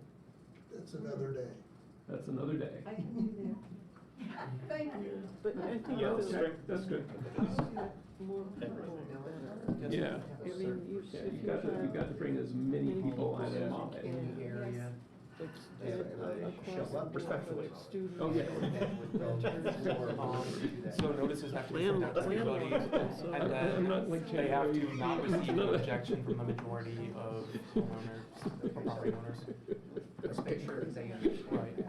But also, That'd be like that. what Sorry, the, sorry, the retraction. property owners, no matter how many houses they own, they only get one vote. Right, exactly. So that's something else that, Well, That's conservation we gotta be able to elevation. tee that up. right, but how do they, I mean, you have this entire huge mass of houses with probably 66% are rentals, and 34% are So the not. city council has to decide whether it's in the city's best interest to, by fiat, essentially, turn this into an historic So, district. okay, so if they decide no, because they've already decided Did we get anything back from the lawyer? no, Is he new here? the map could be Okay, hold on. Oh, hey, everyone, Please, what do you think? Word back. Hey, Chris. Excuse me. I think there's 2 separate kind of notices for the extra 30 days. So there is one that Gabriel's talking about where you would have to notice that within the first 30 days if the hand director already knows that 120 days is going to be needed. There's no justification for that. However, there is an extension of 30 days that can be given upon the hand director finding some additional findings that it's absolutely necessary for the consideration of the proposal. So in this case, I think you can move to recommend that the hand director extend the date by an additional 30 days, even though we're outside of the initial 30-day notice period. Cool. Thank you. So that's basically what you moved to do already. Yeah. And we have a second. But I will move the motion one more time, just so that everybody is Yeah, on the yeah. same page. I propose the motion that we apply to the hand director, for want of a better description, for an extension of 30 days of the demolition delay for these 5 houses. I will continue to second this motion. And that, Renard, that's the motion that I have here. So I've got that jotted down. Okay, very good. So let's do count every. Ready? Yeah. Marlene Newman, Yes, Daniel Schlegel, Yes. John Saunders, Yes. Sandy Solar, Yes. William Falk, Yes. Renard Cross. Yes. Motion carries 6-0-0. Thank you, thank you. You just inherited a whole, Yeah. do we need the wheels here now? Go get started. Yeah, make sure to be in touch with Bill. Get you all the info. Here's the neighborhood, yeah, the individual, even the realtors. Renters, the renters. We need one. Just like from what I've studied so far, you don't need your micro can vote. Yeah. I remember those. Oh, really? Yeah, somebody, This is for the elevation. We do have Conservation some Street more. to historic district. Like this one. Yeah, I've talked to them because there's so much that you want to be all at once. Yeah. Everyone, come on board. Meeting's still going, please. We're still reading. Yeah, sorry. Again, thank you, Green Acres Neighborhood Association. Thank you very much. Thank you for your help, I appreciate it. We have one question. Sure. What we'll probably do is Chris's suggestion and have 3 community dinners in a row. That's an excellent idea. And so you can do it on private property, it doesn't have to be in a public hall or Right. anything, does it? Just has to be notified. It has to be noticed. Notice to, Your neighborhood. But, Oh, yeah, well, but that's- it, yeah. but wait, does it have to be noticed in the paper, or does it have to be But noticed? speak to Noah about the proper Yeah, form. Noah will get you that. So you get in touch with me, I will email you. Yeah, Noah will get you all that. All right, thank you, Ann. Yes. We noticed- Thanks, everybody. Yeah. You're welcome. I worked there for 20 years. Part-time was Okay. Yeah, let's wrap. So, new business. All right, let's move on. This is a little treat to everybody for sticking around so long. The Department of Natural Resources is offering a couple of scholarships. There's 2 available for each certified local government in the state that would pay for members of historic preservation commissions to attend the Preserving Historic Places Conference in Madison, Indiana this year. Indiana's redundant, it's the Indiana Conference. From October 23rd through 25th, as well as the Commission Assistance and Mentoring Program Camp on October 22nd. I believe this covers meals, a double hotel room, and admission to both events. If you're interested, how would we do this? Would it be first come, first serve, I guess, is the one fair way I can think. But I have to send in people's names and contact information by August 2nd. So if you're interested in doing this and applying, hold off on registering at the conference yet, because registration would be different if you go to camp. So Highly recommend it. Yeah. Where is it this year? Madison. Madison. Oh. I'll go. Nice, Yeah. you'll go? Highly recommend it, so whoever wants to go. It's a let fun me conference. know. And if you don't make it this year, you can do it next year. It's totally worth doing. I'm really very All right. No, I will too. All right. I think Noah knows someone involved. And Noah will be there on. Well, I work for the state, so I know. You have a choice. All right, so I've got Renard and Bill, quickest draws. All right. Do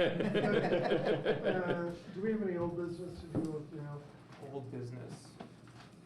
I mean, I can't think of anything.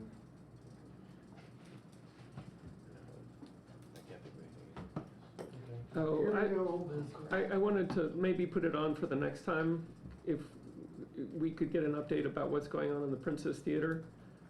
Because there's been scaffolding out in front of it for a long time, and it's apparently falling down, and it would, I don't know what kind of input or So isn't that controlled by, one of our? BRI? BRI? BRI has like an interest in the facade somehow. Do they have a conservation or a? Yeah, conservation, element? yeah. So that's, I just, if we can do something to help, that would be lovely. Sure. And we have now roof tiles for Second Infest, which are compatible. Right, I have samples which are in my office, So later. but you've seen what. Yeah, for another meeting. Okay. Okay. Any comments from our fellow commissioners? I do have one comment. This morning I listened to Elizabeth on the radio, and it was great. Elizabeth Mitchell? Yes, and it was great, and she was talking about, putting up these monuments for, okay. And the thing that came to mind in thinking about what we just did was that all the things she's talking about are gone. And what you have left is a sign to remember. But what we're trying to do here is to preempt that kind of unfortunate demise of things. That's all. Very short. Good point. Yes. John, one comment I have. This was a long meeting, there was a lot of stuff in here, but I really appreciate the comments from everyone tonight. There was a lot of stuff, and it was some difficult stuff, and there was a little bit of fun stuff, but this committee worked very well together this evening, I thought. Thank you, Bill. By the way, I believe it's going to be on June 19th, so Juneteenth. Elizabeth's intern in this research project she's working on, Erin Carter, who her family goes way back to Bloomington. That's neither here nor there, but she's been doing research for the African American West Side walking tour. She's going to be. Wait, is it on June 19th or is it? It's on Juneteenth, the Switchyard Park thing? Yes, Switchyard Yeah. Park. I just wanted to be sure it Yeah, was. it's on Juneteenth. Yes. Yeah. Erin Carter is going to be unveiling the sign there. Is it there or is it this Saturday, the 15th? She said it was on Juneteenth when I talked to her. I thought the Juneteenth celebration was this Saturday, because it's during the garage sale, so I may not be able to make it, because I just talked to Aaron the other day. Also, garage sale is going on. Yeah, our huge fundraiser to fund Yeah. it's tomorrow and Saturday. They've got a warehouse full of stuff. It's an acre under roof, but I believe it's Saturday. So it's not Juneteenth. Elizabeth is having a thing on Sunday. Right, she's going to be performing her play at Landmarks in Indianapolis on Sunday.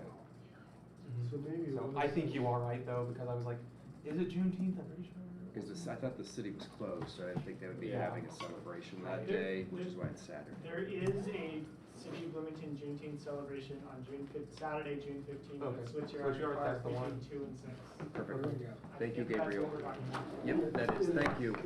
I'd like to thank. So that's this Saturday? Yes. Saturday, June 15th. Okay. Ironically, Liz can't be there and I can't be there, who started the whole. We've been here past 9 o'clock. All right, any We all public done? comments? If our case didn't get brought up, or do we just like Oh. next week? Wait a sec. Oh, yours was on. I'm so sorry. I thought I communicated with you. Your changes were on like not a primary elevation, so you're good to go ahead. Oh dear, I'm so sorry. I'm so sorry. I thought I had. That's all right, Told this is you really that- educational. Green popcorn. You're off the hook. I'm so sorry. Okay. Yeah. So I get my building permit?